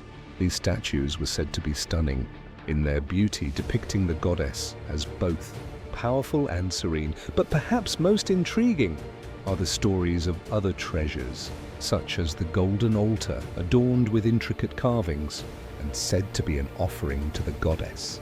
These treasures, though described in ancient texts, were lost long ago, leaving only descriptions and fragments to give us a glimpse of what once existed. Another layer of mystery surrounding the Temple of Artemis is its symbolism. The goddess Artemis was a figure of immense power in the ancient world, and her temple was not only a place of worship, but also a center of political and social influence. The temple served as a sanctuary for the city's wealth and power, and its religious significance was intertwined with the city's identity. Yet, as the centuries passed and Ephesus declined, the temple's role in the city's life diminished. Was the destruction of the temple a symbolic end to an era? Did it represent the collapse of the old world as Christianity supplanted pagan beliefs across the Roman Empire? The destruction of the Temple of Artemis raises yet another question. What role did religion and politics play in its demise? Some scholars have argued that the destruction of pagan temples, including the Temple of Artemis, was part of a larger cultural shift where the rise of Christianity led to the suppression of other faiths. This theory is bolstered by the fact that many of the surviving accounts of the temple's destruction are written by Christian authors whose motivations may have been influenced by their desire to erase the symbols of a former religious order. Could the fall of Artemis's temple have been a reflection of the changing tides of power and belief in the ancient world? The mysteries surrounding the Temple of Artemis extend beyond its architectural grandeur or the political and religious contexts of its destruction. There is also the question of the temple's original purpose. What did the temple represent to the people of Ephesus, and how did it shape their identity? Was the Temple of Artemis merely a religious site, or was it something more, a reflection of the values and ideals of a culture that revered its gods above all else? The answers to these questions remain elusive, and as we look at the scattered remnants of the temple, we are left to wonder what was the true significance of this lost wonder, and what secrets might still be hidden beneath the ruins. Though much of the temple has been lost to time, the memory of the Temple of Artemis at Ephesus continues to intrigue and captivate us. As we stand in the shadow of its ruins, we are reminded that sometimes the greatest mysteries are not those that have been solved, but those that remain hidden beneath the dust of history. And in the case of the Temple of Artemis, the questions it leaves behind may one day reveal more about the ancient world and perhaps even ourselves than we ever thought possible. As we leave behind the crumbled ruins of ancient temples and the silent echoes of long-lost wonders, we turn our focus to a far quieter place hidden in the rolling plains of the American Midwest. Here, nestled on the banks of the Mississippi River, lies one of the most remarkable and mysterious archaeological sites in North America, the Cahokia Mounds. Today, this expansive complex of earthworks is a quiet testament to a once thriving civilization, but for centuries it has held a secret, an enigma that continues to stir curiosity and speculation. Who were the people who built this vast network of mounds? And why did they create such monumental structures in this particular location? What led to the sudden and mysterious decline of Cahokia? And what truths about the ancient world might still be buried beneath the soil? The Cahokia Mounds site, located near present-day Collinsville, Illinois, is an ancient urban center that flourished between 1050 and 1350 CE. At its peak, it was home to an estimated 10,000 to 20,000 people, one of the largest urban centers in pre-Columbian North America. The site spans more than 2,200 acres and includes over 120 mounds of various sizes, many of which were once used for ceremonial, religious, and burial purposes. The most iconic of these mounds is Monk's Mound, the largest earthen structure in North America. Standing at nearly 100 ft tall and covering 14 acres at its base, it is believed to have been the center of the Cahokian society, the site of important rituals and the seat of the ruling elite. Monk's Mound, towering over the landscape, provides a glimpse into the grandeur of Cahokia's once great civilization. The mound's massive size and the precision with which it was constructed speak to the remarkable organizational and engineering skills of the people who built it. The scale of the earthworks is nothing short of astonishing. Hundreds of thousands of cubic feet of earth were moved to create the mounds, often using simple tools and without the benefit of wheeled carts or modern machinery. How could a people without the technology of advanced tools and infrastructure accomplish such a feat? Was it sheer manpower, or was there something more at work? The mounds themselves are not the only features of the Cahokia site that continue to intrigue archaeologists and historians. The layout of the city is equally as mysterious. The mounds are arranged in a deliberate pattern with large symmetrical plazas between them, suggesting that the site was planned with purpose and foresight. The city's central area is aligned with celestial bodies, and there are signs that the movements of the sun and moon were integral to the design. Could Cahokia have been an astronomical observatory? Its mounds and plazas designed to track the passage of time and the changing seasons? Or was the site a reflection of something more, an expression of cosmic or spiritual beliefs that guided the people of Cahokia in ways we may never fully understand? At the heart of this mystery is the question of who the Cahokians were and how they organized their society.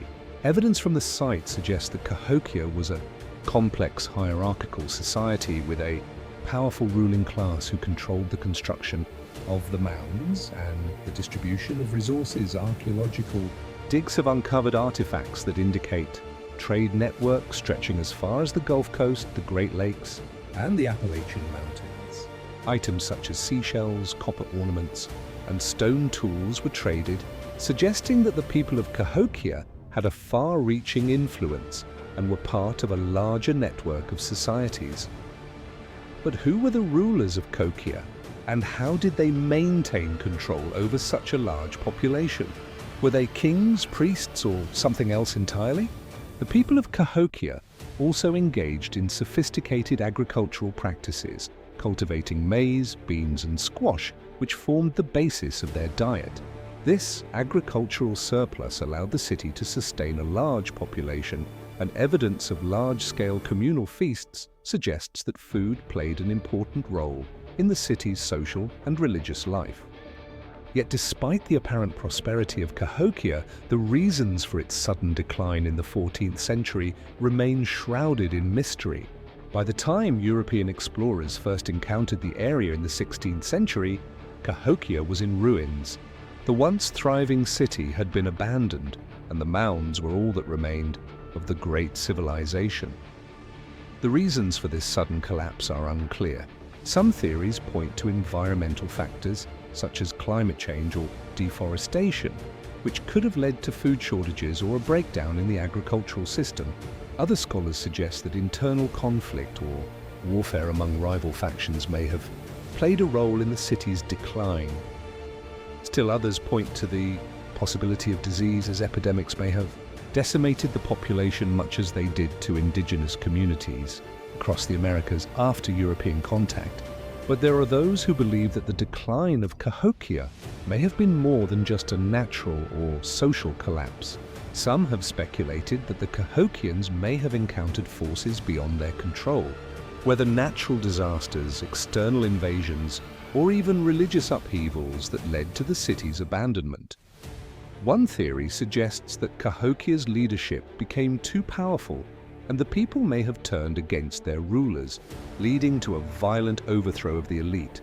Others have proposed that the Cahokians experienced a kind of spiritual crisis as their once prosperous society crumbled, and they could no longer rely on the rituals that had sustained them for so long. One of the most compelling aspects of the Cahokia mounds is the possibility that they were not just a burial site, but a portal, a connection to something beyond the physical world. Many of the mounds contain the remains of important individuals, suggesting that the Cahokians believed in an afterlife or spiritual realm. Some archaeologists have proposed that the mounds were designed to mirror the world of the gods, with Monk's Mound acting as a representation of the cosmic mountain at the center of the world. In this view, the mounds may have been designed not only to honor the dead, but also to facilitate communication with the divine.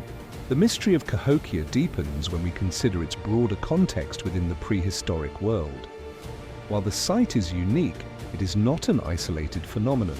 Other mound-building cultures existed throughout North America, such as the Adena, Hopewell, and Mississippian cultures, and there are signs that the Cahokians were influenced by, or perhaps even descended from, these earlier societies.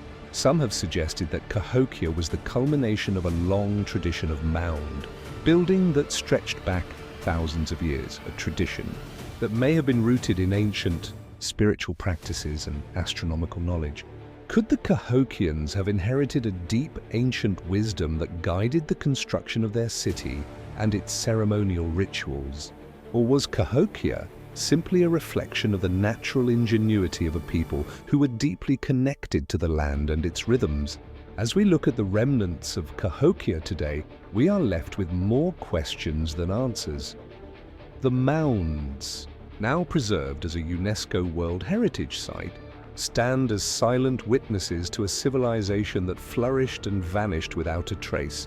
What exactly happened to the people of Cahokia? What secrets do the mounds still hold beneath the surface, waiting to be uncovered? And perhaps most profoundly, what can the rise and fall of Cahokia teach us about the impermanence of human societies, the fragility of civilizations, and the enduring quest for meaning in a world that often seems beyond our understanding? As we continue to study the Cahokia mounds, we may never fully unlock the mysteries of this ancient city, but its silence speaks volumes, inviting us to imagine the lives of the people who once called it home, and to wonder whether their story, lost to time, is still waiting to be rediscovered.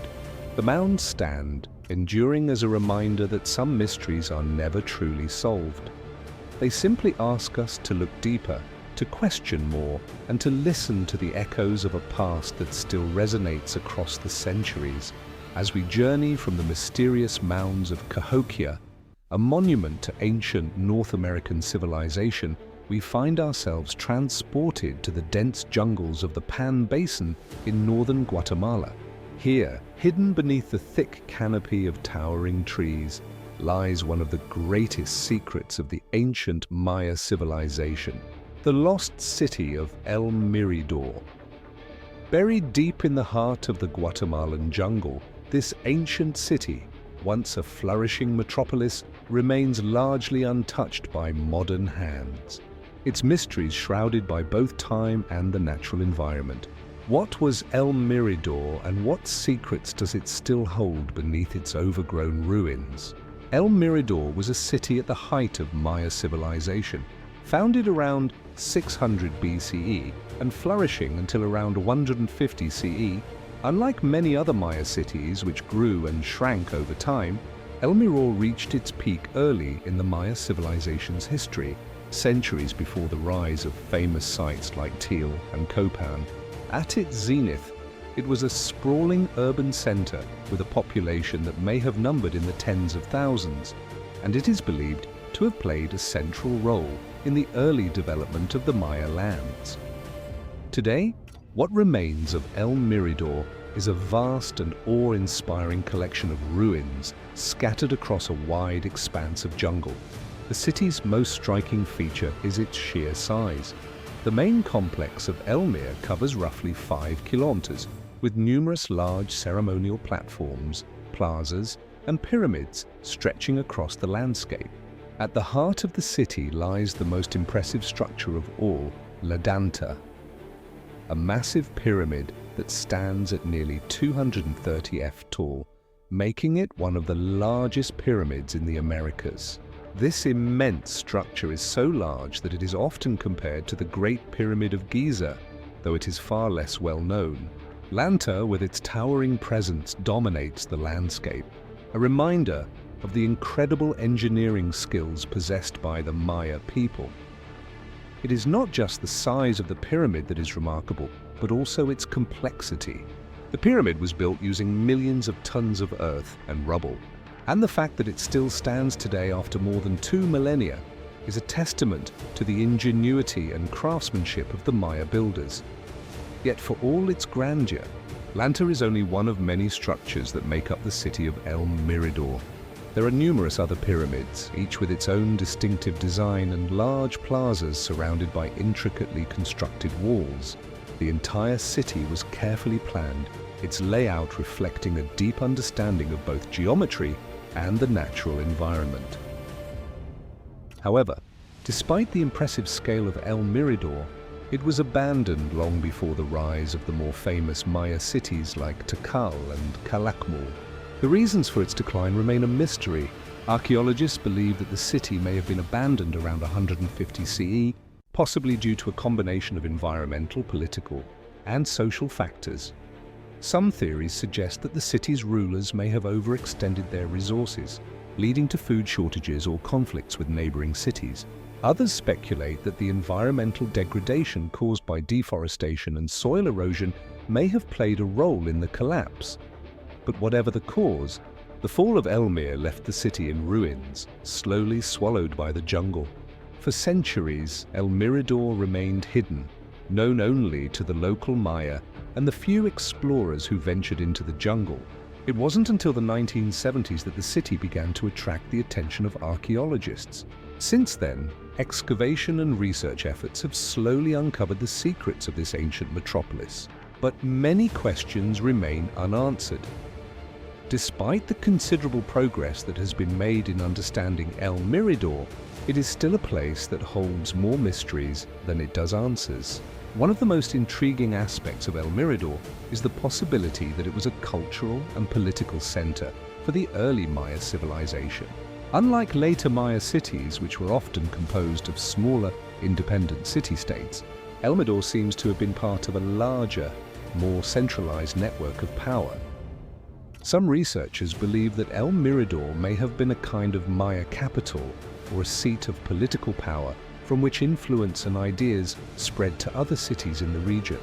The city's size and its monumental architecture suggests that it played a key role in the development of Maya civilization, both in terms of its culture and its political structure. But what made El Mirador so influential in the early Maya world?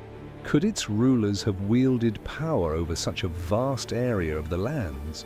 Was Elmir the epicenter of a larger civilization that predated the more well-known Maya centers by centuries?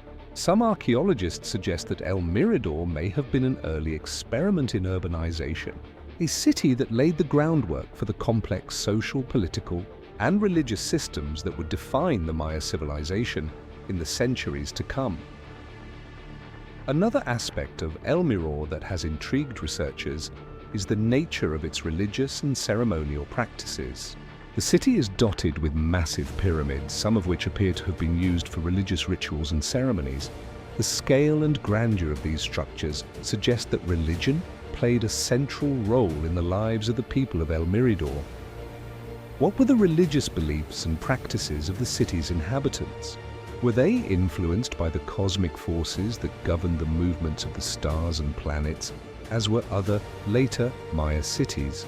The fact that the city was carefully oriented with celestial alignments raises the possibility that astronomy and ritual were intimately connected in El Mirador as they would be in later Maya cities. Could the people of El Mirador have been among the earliest to develop the sophisticated astronomical knowledge that would later define the Maya civilization? But as we look deeper into the city's mysteries, we also encounter an unsettling question. Why was it abandoned so suddenly? Theories abound, but none have provided a definitive answer. The collapse of El Mirador is part of a larger pattern that is observed across the ancient world. The rise and fall of cities, empires, and civilizations. While the Maya civilization would eventually recover and thrive in other centers like Tikal and Kakmal, the fall of Elmir remains a symbol of the fragility of human achievement. Did the city's rulers mismanage their resources, leading to environmental collapse and social unrest? Was the city destroyed by outside forces, perhaps rival Maya cities or foreign invaders? Or did something more mysterious occur, such as a sudden shift in religious or political beliefs that led to the city's abandonment?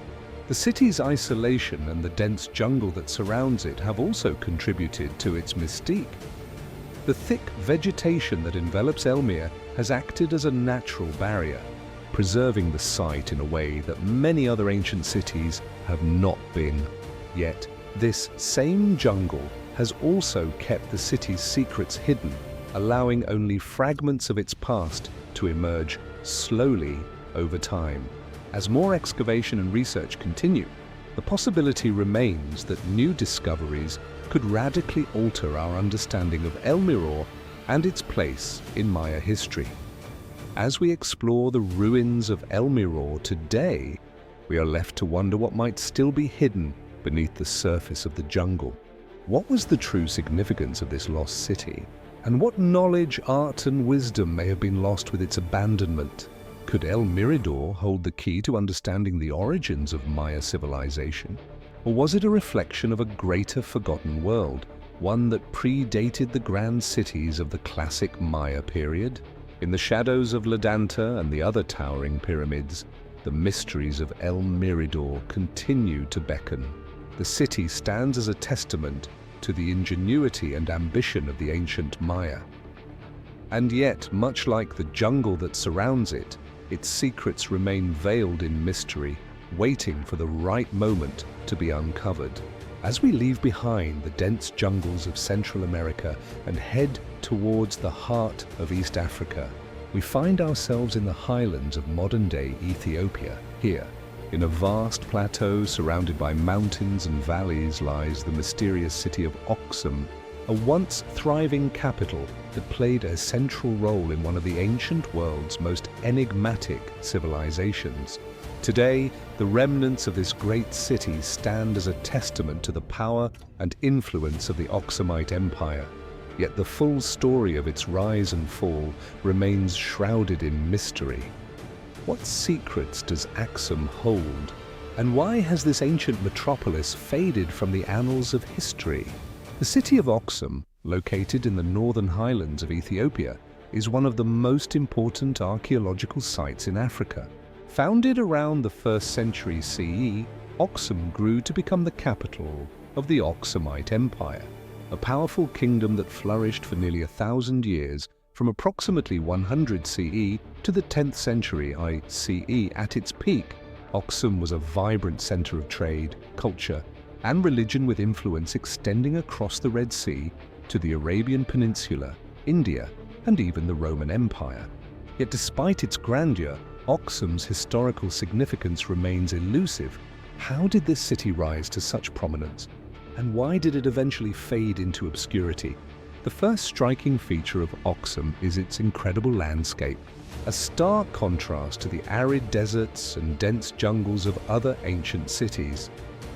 Situated at an altitude of over 2,000 meters above sea level, Aksum is a city that seems to rise naturally from the earth itself. Its location was strategic at the crossroads of ancient trade routes, connecting the Mediterranean world with the Arabian Peninsula and sub-Saharan Africa. The city's most famous landmarks, its towering obelisks, royal tombs, and the ruins of ancient palaces stand against a backdrop of dramatic cliffs and deep ravines, a setting that seems almost otherworldly. The city is silent now, but when it was alive, it would have been a bustling metropolis filled with merchants, craftsmen, and religious devotees. One of the most enduring mysteries of Aksum is its remarkable architectural achievements, particularly the large monolithic obelisks that still stand in the city today. These towering stones, some as tall as 33 m, were carved from single blocks of granite and transported to Aksum from quarries many miles away. Their purpose remains unclear, but they are believed to have served as markers for royal tombs or symbols of the Aksumite king's divine power. The largest and most famous of these obelisks, known as the Great Obelisk, was once erected in front of a massive royal palace. How did the Aksumites, without the use of modern tools, manage to quarry, carve, and transport these enormous stones? What rituals and beliefs were associated with these monuments? And why were they so carefully constructed? The Aksumite Empire's rise to power is also intertwined with its mastery of trade. Positioned between the Mediterranean world and the Indian Ocean, Aksum was ideally located to control the flow of goods between Africa, Arabia, and the East. The city became a major trading hub, dealing in commodities such as gold, ivory, frankincense, and exotic animals. The Aksumites minted their own coins, many of which have been found across Africa, the Middle East, and even India. These coins, featuring the likeness of the Aksumite kings, serve as a testament to the empire's far-reaching influence. The fact that Aksum was able to maintain such a powerful economy for centuries is one of the reasons why the city remains so important today. But as we look at Aksum's history, we are left to wonder, how did a small kingdom in the highlands of Ethiopia come to control such an extensive and lucrative trade network? The Aksumite Empire was also a beacon of religious significance in the ancient world. By the 4th century CE, King Azana of Aksum converted to Christianity, making the empire one of the first in the world to adopt Christianity as its state religion. This monumental shift in religious policy made Aksum a center of Christian power in Africa, a role it maintained for centuries. In fact, Aksum's status as a Christian kingdom would go on to influence the spread of Christianity across East Africa. Yet despite this significant religious transformation, the mystery of Aksum's conversion to Christianity remains. What motivated King Ana's decision to embrace Christianity at a time when much of the world was still pagan? Was it political, as some have suggested, a way to align with the growing Christian influence of the Roman Empire? Or was it driven by genuine belief and spiritual conviction? How did the transition to Christianity affect the city's culture, society, and traditions? Yet, for all its power, wealth, and religious importance, Aksum's decline remains just as mysterious as its rise. By the 7th century, the empire began to lose its grip on power, and by the 10th century, Aksum had been abandoned. The reasons for this sudden collapse are still debated by scholars. One of the most widely accepted explanations is that Aksum's power waned due to the changing patterns of trade. As Islamic empires grew in the 7th and 8th centuries, they began to control the trade routes that had once passed through Aksum. The shift in trade routes, combined with internal struggles and the decline of agriculture in the highlands, may have led to the fall of the once great empire. However, there are other theories, such as environmental factors, that suggest that Aksum's decline could have been driven by soil erosion, deforestation, and a lack of resources. The abandonment of Aksum and the loss of its influence in the medieval period left a vacuum of historical knowledge. Few written records exist from the later years of the Aksumite Empire, and the city's rulers are often shrouded in myth. The final days of the empire remain largely undocumented, and the exact events that led to its demise are unclear. Could the collapse have been caused by a combination of factors, from changing political alliances to environmental pressures, or was it the result of a more dramatic event, such as a foreign invasion or an internal revolution?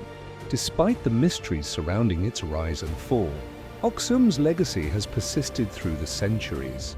The city's ancient obelisks, which have withstood the ravages of time, continue to inspire awe and fascination. The kingdom of Aksum, once a major power in the ancient world, played a pivotal role in shaping the course of history in Africa and beyond. But many questions still remain. What was the true extent of Aksum's influence? How did it manage to thrive in such a remote and rugged landscape for so long? And why did a civilization so rich in culture, wealth, and religious significance fade so suddenly into the annals of history? As we look upon the ruins of Aksum today, its broken obelisks and crumbling stone structures, we are reminded that history often leaves behind more questions than answers. The city, once a thriving metropolis, now lies in silence, its secrets buried beneath the earth. What truths might still lie hidden beneath the surface, waiting to be uncovered? How much more might we learn about the Aksumite Empire, its rulers, and its people in the years to come? The mystery of Aksum remains unresolved, inviting future generations of archaeologists, historians, and explorers to continue the search for answers. The past, after all, is never fully gone. It is only waiting to be rediscovered. As we journey further through the winding corridors of time, we come upon a place that feels almost suspended between the ancient and the unexplained. Nestled in the heart of Lebanon, in the city of Baalbek, lies one of the most perplexing and awe-inspiring archaeological sites in the world. This is a place where the power of the ancient world, the forces of nature, and the mysteries of human ingenuity collide. a site where enormous stones, seemingly defying all logic, bear silent witness to a time long past. Among the ruins of the Temple of Jupiter, with its colossal columns and grandiose scale, there exists a stone unmistakably large, impossibly suspended, that has defied centuries of scholarly interpretation, known as the Hanging Stone of Baalbek. This enigmatic relic has left researchers and historians scratching their heads for generations. What does it tell us about the people who once built here? And what secrets does it hold? The Hanging Stone is situated in the complex of Baalbek, an ancient site that was once a thriving Roman religious center dedicated to the worship of Jupiter, Bacchus, and Venus. The site is perhaps best known for its grand monumental architecture, structures that dwarf those of other Roman temples.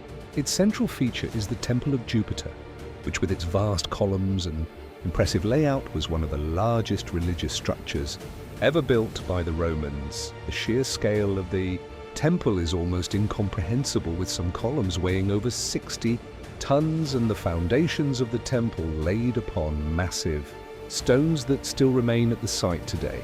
But it is the Hanging Stone that truly stands apart from the rest of the Baalbek complex.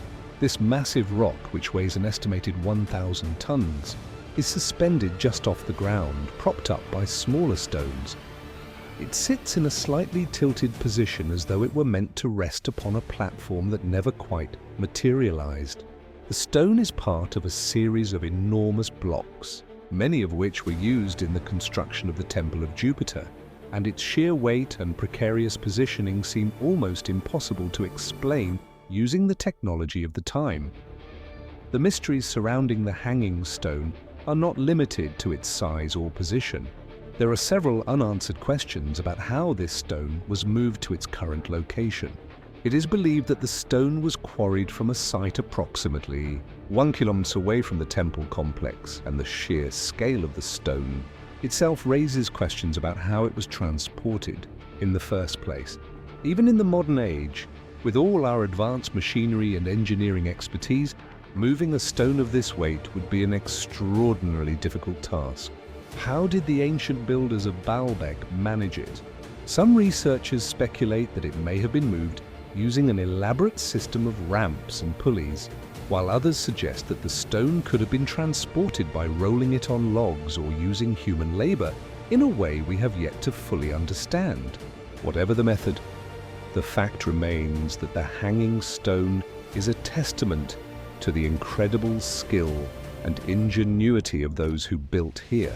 But the most intriguing aspect of the Hanging Stone is its very existence.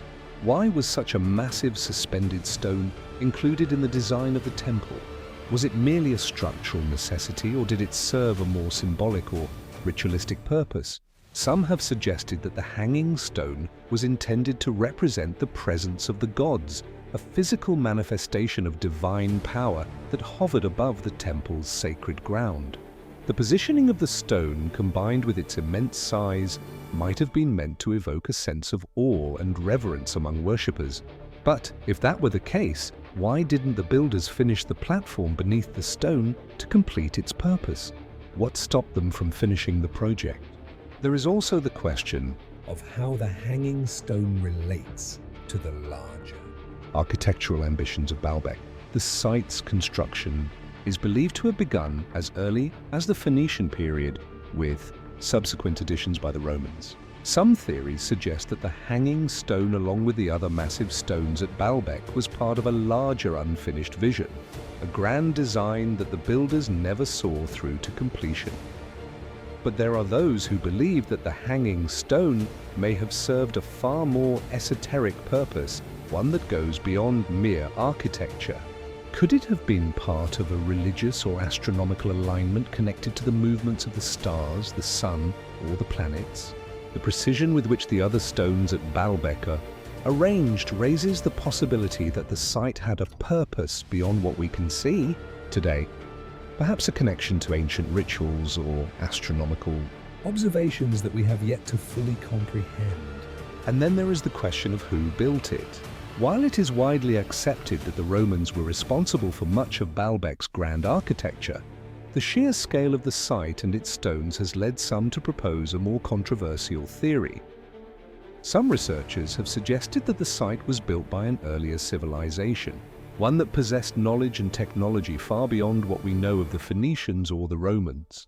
Could the hanging stone be the work of an advanced civilization lost to history? The idea of ancient civilizations with capabilities that far exceed our expectations is a popular one in certain circles, though it remains speculative and unproven.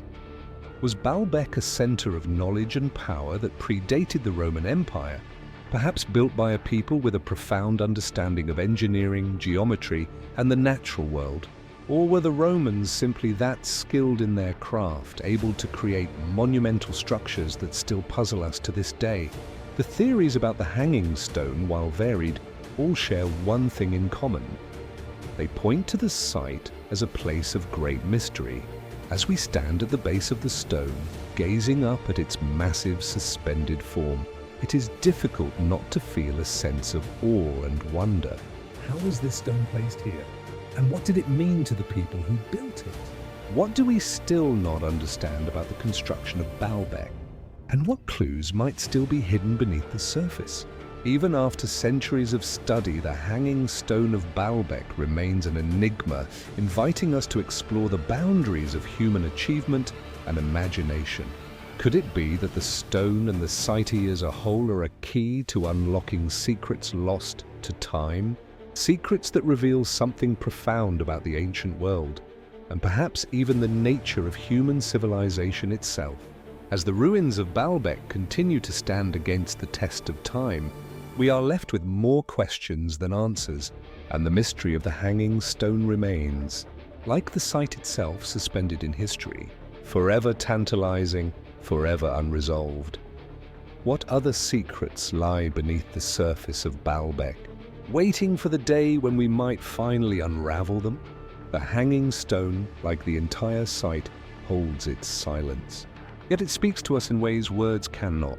And in that silence, we find the echo of an ancient mystery, one that may never be fully understood. But perhaps that is the true beauty of Baalbek. The questions it raises, the mysteries it guards, and the knowledge that some of the world's greatest secrets are still waiting to be uncovered. As we leave behind the ancient ruins of Baalbek, our journey takes us across the sands of time and space to a place rarely discussed in the grand narrative of ancient civilizations, the Kingdom of Nubia.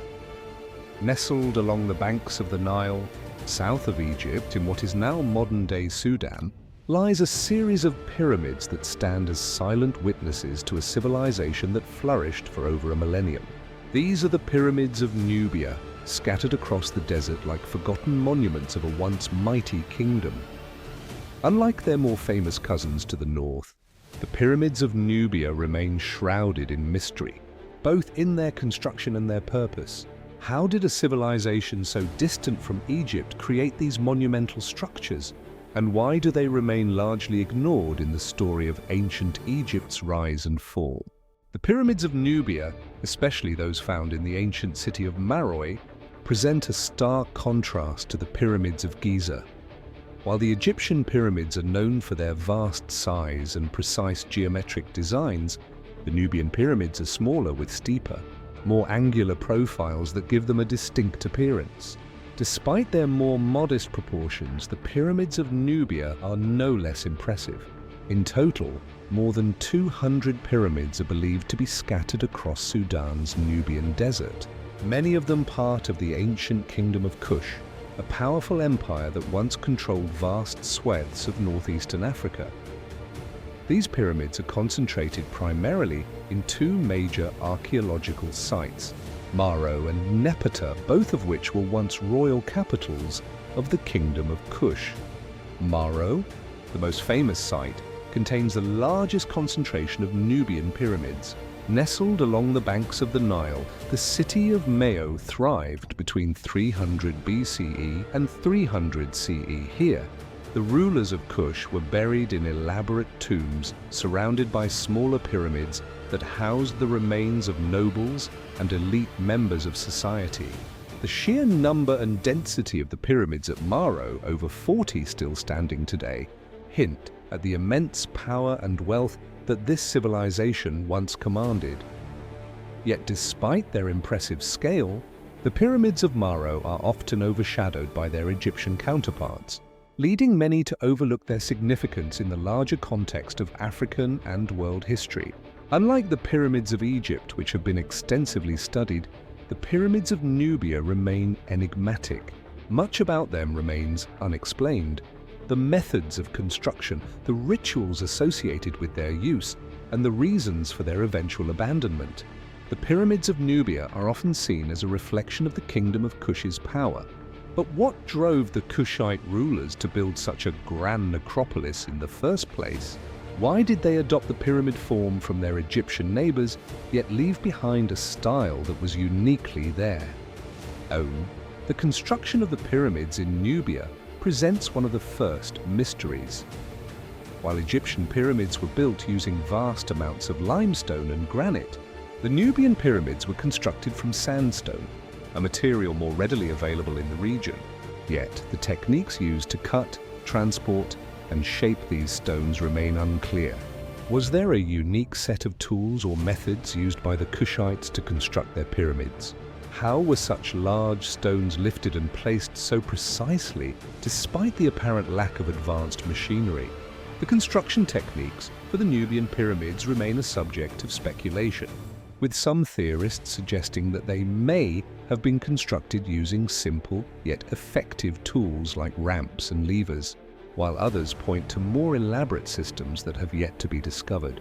One of the most intriguing aspects of the Nubian pyramids is their distinct architectural style.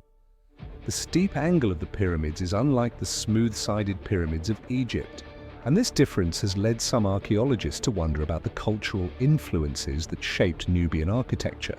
Some believe that the Nubian pyramids were influenced by Egyptian designs, but others propose that the Kushites may have developed their own independent architectural traditions. The use of smaller, more compact pyramids also suggests a different approach to royal burial, one that was perhaps more focused on creating symbolic structures rather than grandiose tombs meant to reflect the power of the pharaohs. Perhaps the most perplexing feature of the Nubian pyramids is their purpose. While the Egyptian pyramids are well known as elaborate tombs for pharaohs, the Nubian pyramids were not solely burial sites. They were also places of spiritual and cultural significance.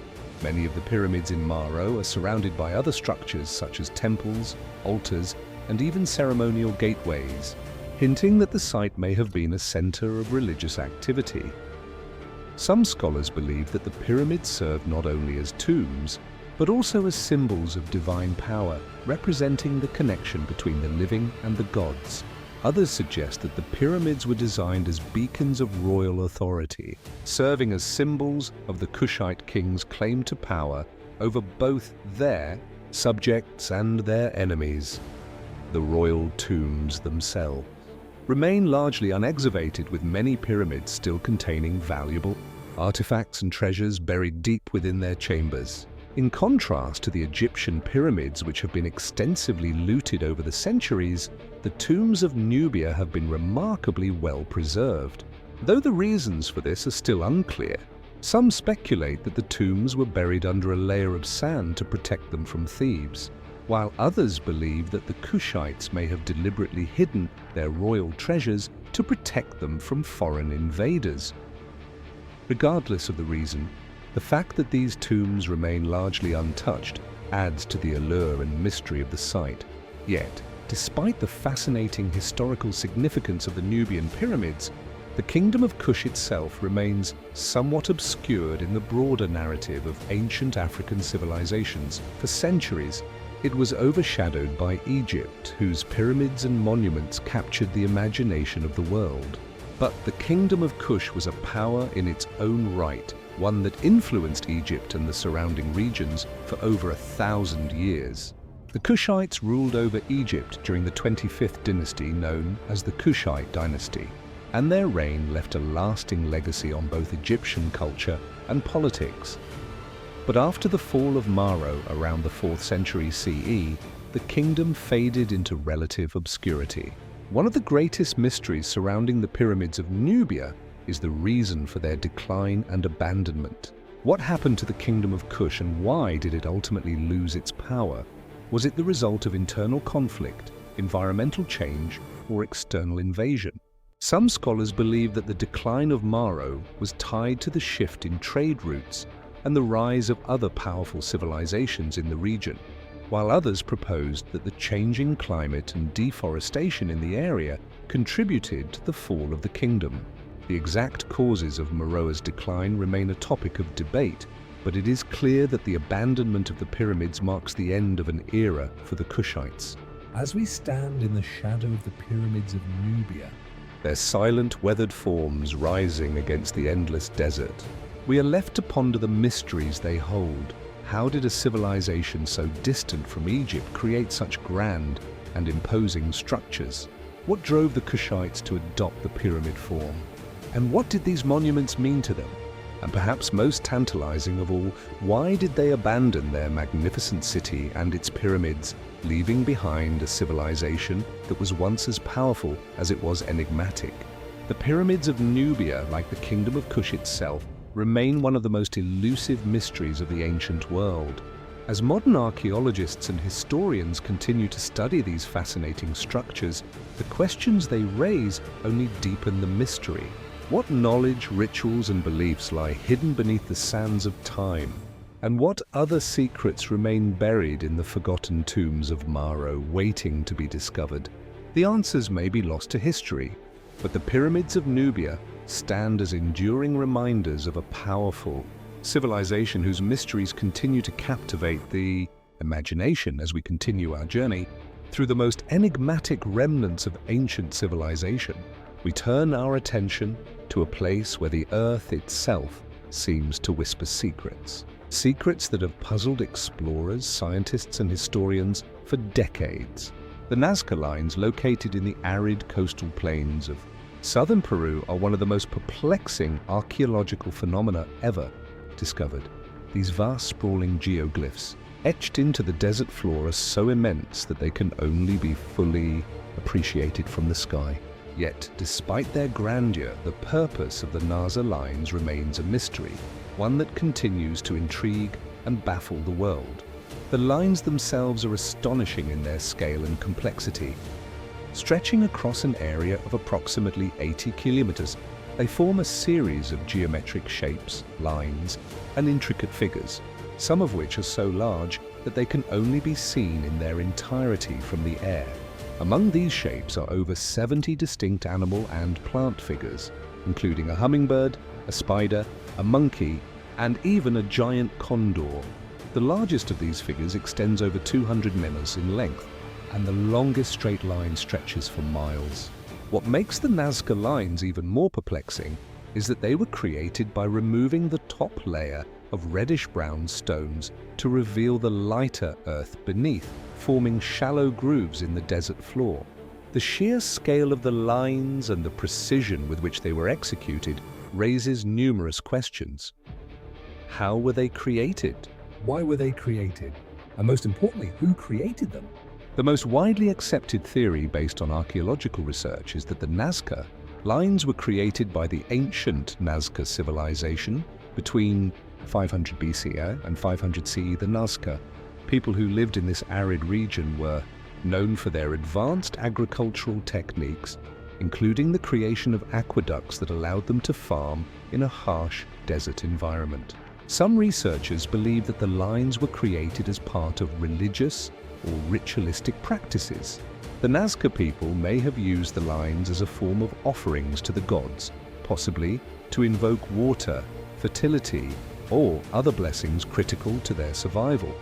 This theory is supported by the fact that the geoglyphs seem to align with celestial bodies such as the sun and the stars, suggesting an astrological or cosmological connection. But if the Nazca Lines were created for religious or ceremonial purposes, why were they so large? Why did the ancient Nazca people choose to create such massive designs that could only be fully seen from the sky?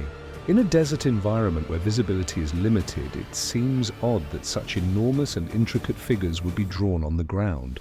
Figures that by their very nature could not be appreciated by those who created them. The mystery deepens when one considers that the Nazca civilization had no known means of flight. How did they know what their lines looked like from above? One popular theory that attempts to answer this question is that the Nazca people created the lines as part of an elaborate ritual, perhaps for ceremonial purposes that involved the gods, spirits, or ancestors. Some have suggested that the lines were meant to be seen by the gods who were believed to reside in the sky. In this view, the lines themselves became a way to communicate with divine forces, perhaps offering up prayers or requests for rain, fertility, or other blessings. However, this theory raises more questions than it answers. Why did the gods require such an elaborate and colossal display of devotion? And why create such intricate designs that seem to serve no practical purpose? There are also more speculative theories, ones that delve into the realm of the unknown. Some suggest that the Nazca lines were part of a larger astronomical observatory, an ancient system of markers designed to track the movements of celestial bodies. The fact that many of the lines and figures appear to be aligned with the sun, the moon, and certain constellations lends some weight to this theory. According to this view, the Nazca people may have used the lines to track celestial events such as solstices or eclipses, which were of great significance in many ancient cultures. This would explain the precision with which the lines were laid out, as well as their alignment with the stars. Yet, while the astronomical theory is appealing, it still doesn't fully address why the figures were created in such an elaborate and large-scale fashion. Why would an astronomical observatory need figures like a spider or a monkey drawn with such painstaking detail? What do these creatures have to do with celestial observation? Are these figures simply symbolic, representing constellations or deities, or do they hold a deeper, as yet undiscovered meaning? Adding another layer of intrigue is the mystery of how the Nazca people were able to create the lines with such precision. The lines are straight and curved with incredible accuracy, and the massive figures, while simple in their design, require a deep understanding of geometry. Archaeologists have found that the lines were not just random patterns, but were carefully planned and executed. The scale of the work required a level of organization and skill that seems to defy the understanding of many modern scholars. How did the Nazca people manage to create such a vast and intricate system of lines and figures without the aid of aerial technology or modern surveying equipment?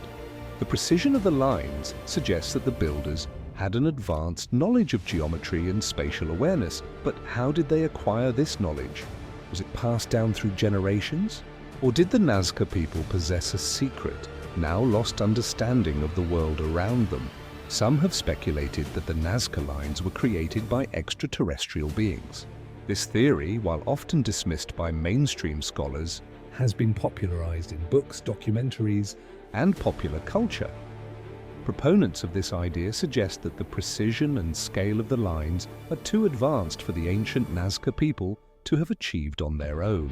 The figures themselves, so large that they can only be fully appreciated from above, have led some to ask whether they were intended as signals to beings from other worlds. While there is no direct evidence to support this theory, it is nonetheless an intriguing possibility that continues to captivate the imagination of many. And then there are the more grounded questions that continue to haunt researchers today. Why did the Nazca civilization, which flourished for centuries, ultimately fade into obscurity? Why did the people who created these magnificent lines disappear, leaving behind only these enigmatic geoglyphs? Was it due to environmental changes such as drought, or did internal conflicts play a role? Some scholars suggest that the Nazca people may have abandoned their homeland due to the collapse of their agricultural systems, while others point to the possibility of foreign invasion or cultural assimilation. Whatever the cause, the decline of the Nazca civilization only adds to the mystery of the lines themselves. As we stand before these ancient designs etched into the earth more than 1,000 years ago, we are left with more questions than answers. What purpose did the Nazca Lines serve? And how were they created with such precision and scale? Were they a form of communication with the gods? An astronomical observatory, or perhaps something else entirely? The mystery of the Nazca Lines remains one of the greatest unsolved puzzles of archaeology. And as we continue to explore the legacy of the ancient civilizations that once flourished on this earth, we are reminded that some questions may never be fully answered. The Nazca Lines remain, as they have for centuries, a testament to the ingenuity and mystery of a people long gone. What was the true purpose behind these vast geoglyphs? What knowledge lies buried beneath the sand, waiting to be uncovered? And perhaps most tantalizing of all, are there still secrets hidden in the landscape, waiting for the right mind to uncover them? As we continue our journey into the heart of unsolved mysteries, we find ourselves faced with one of the most enigmatic and controversial artifacts ever discovered, objects that seem to defy both logic and history. These are the crystal skulls, ancient, intricately carved human skulls made from solid quartz crystal, each one a marvel of craftsmanship and mystery. Some say they are relics of an advanced civilization lost to time. Others claim they are extraterrestrial in origin, while skeptics argue they are modern forgeries with no true connection to antiquity. The skulls remain, however, elusive in their true nature, surrounded by an aura of mystery and speculation that is only deepened with each passing year. The most famous of these skulls, known as the Mitchell-Hedges skull, was discovered in the 1920s by Anna Mitchell-Hedges in the ancient ruins of a Mayan city in Belize. Its story, like the skull itself, is shrouded in intrigue. According to legend, Anna found the skull hidden deep within a temple, surrounded by rubble and dust. As she held it in her hands, she claimed to have experienced an overwhelming sense of energy, a connection to something beyond the material world. But even before this fateful discovery, crystal skulls were known to the world. In fact, several other skulls have been unearthed, each one raising questions about their origins, purpose, and meaning. What makes these skulls so extraordinary is not just the material from which they are carved, pure, flawless quartz crystal, but the remarkable precision with which they were created. Many of the skulls, including the Mitchell-Hedges skull, exhibit details that are beyond what would be possible with the tools available to ancient cultures. Skulls are so meticulously polished that they appear almost translucent, with a sheen that catches the light in a way that seems unnatural. The carvings of the teeth and the jawbone are so detailed that they seem almost lifelike. The craftsmanship displayed in the skulls raises a simple but profound question. How could ancient peoples have created such complex and precise objects without the advanced technology we have today? For decades, archaeologists and historians have debated the origins of the crystal skulls. Some believe they were created by the ancient Mayans, who were known for their advanced knowledge of astronomy and architecture.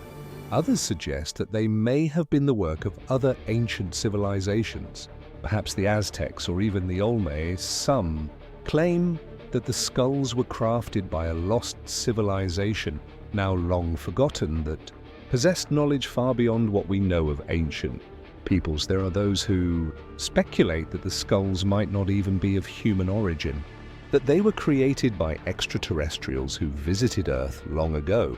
But despite these various theories, no one has been able to definitively trace the origins of the crystal skulls. One theory posits that the skulls were created by the Mayans for religious or ceremonial purposes. The Mayans, who flourished in Central America from approximately 2000 BCE to 1500 CE, were known for their advanced understanding of the cosmos, as well as their elaborate rituals and offerings to their gods. The skulls could have been intended as sacred objects, perhaps used in rituals related to death and the Afterlife. Their lie-like appearance and the fact that many of the Skulls have no apparent means of entry for the eyes and mouth, suggest that they may have been designed to hold a deeper spiritual significance, possibly serving as conduits for communication with the gods or the spirits of the deceased. The fact that the skulls were carved from quartz crystal, a material with metaphysical properties according to some traditions, further deepens the mystery. Quartz crystal is often associated with healing, clarity, and energy, properties that may have made it particularly suitable for use in spiritual practices. Could the crystal skulls have been crafted as objects of power, used to channel energy or influence the spiritual realm? The precise and intricate carvings on the skulls suggest that they were not just ordinary objects, but rather works of art imbued with significant meaning. But what kind of meaning? And why were they created in such a precise and elaborate way? Despite these possibilities, there are significant challenges to the theory that the skulls were made by the Mayans or other ancient civilizations. One of the most puzzling aspects of the skulls is their apparent modernity.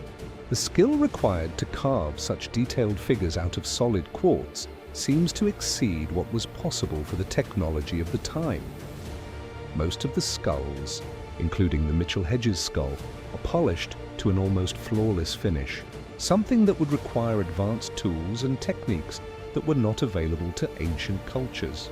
Quartz crystal is notoriously difficult to work with, and modern gemologists have noted that the tools needed to shape it with such precision would likely have been diamond-tipped or laser-equipped, far beyond the capabilities of any ancient civilization. This has led some researchers to propose that the skulls are modern, forgeries created in the 19th or 20th centuries to capitalize on the growing fascination with ancient artifacts. It is certainly true that the skulls were first brought to public attention in the early 20th century, at a time when interest in ancient civilizations was at its peak. But even this theory leaves unanswered questions. If the skulls were forged, why were they crafted with such exceptional detail and precision? And why were they made to appear ancient using techniques that would have been difficult for modern craftsmen to replicate? Some skeptics have argued that the skulls were created using methods unknown to us. But the fact remains that there is no definitive evidence to support the theory that they were forged relatively recently. Still, the most mysterious aspect of the crystal skulls may be the stories surrounding them. Over the years, numerous reports have emerged claiming that the skulls possess strange and inexplicable properties. Some people have reported feeling a powerful energy emanating from the skulls when they are in close proximity.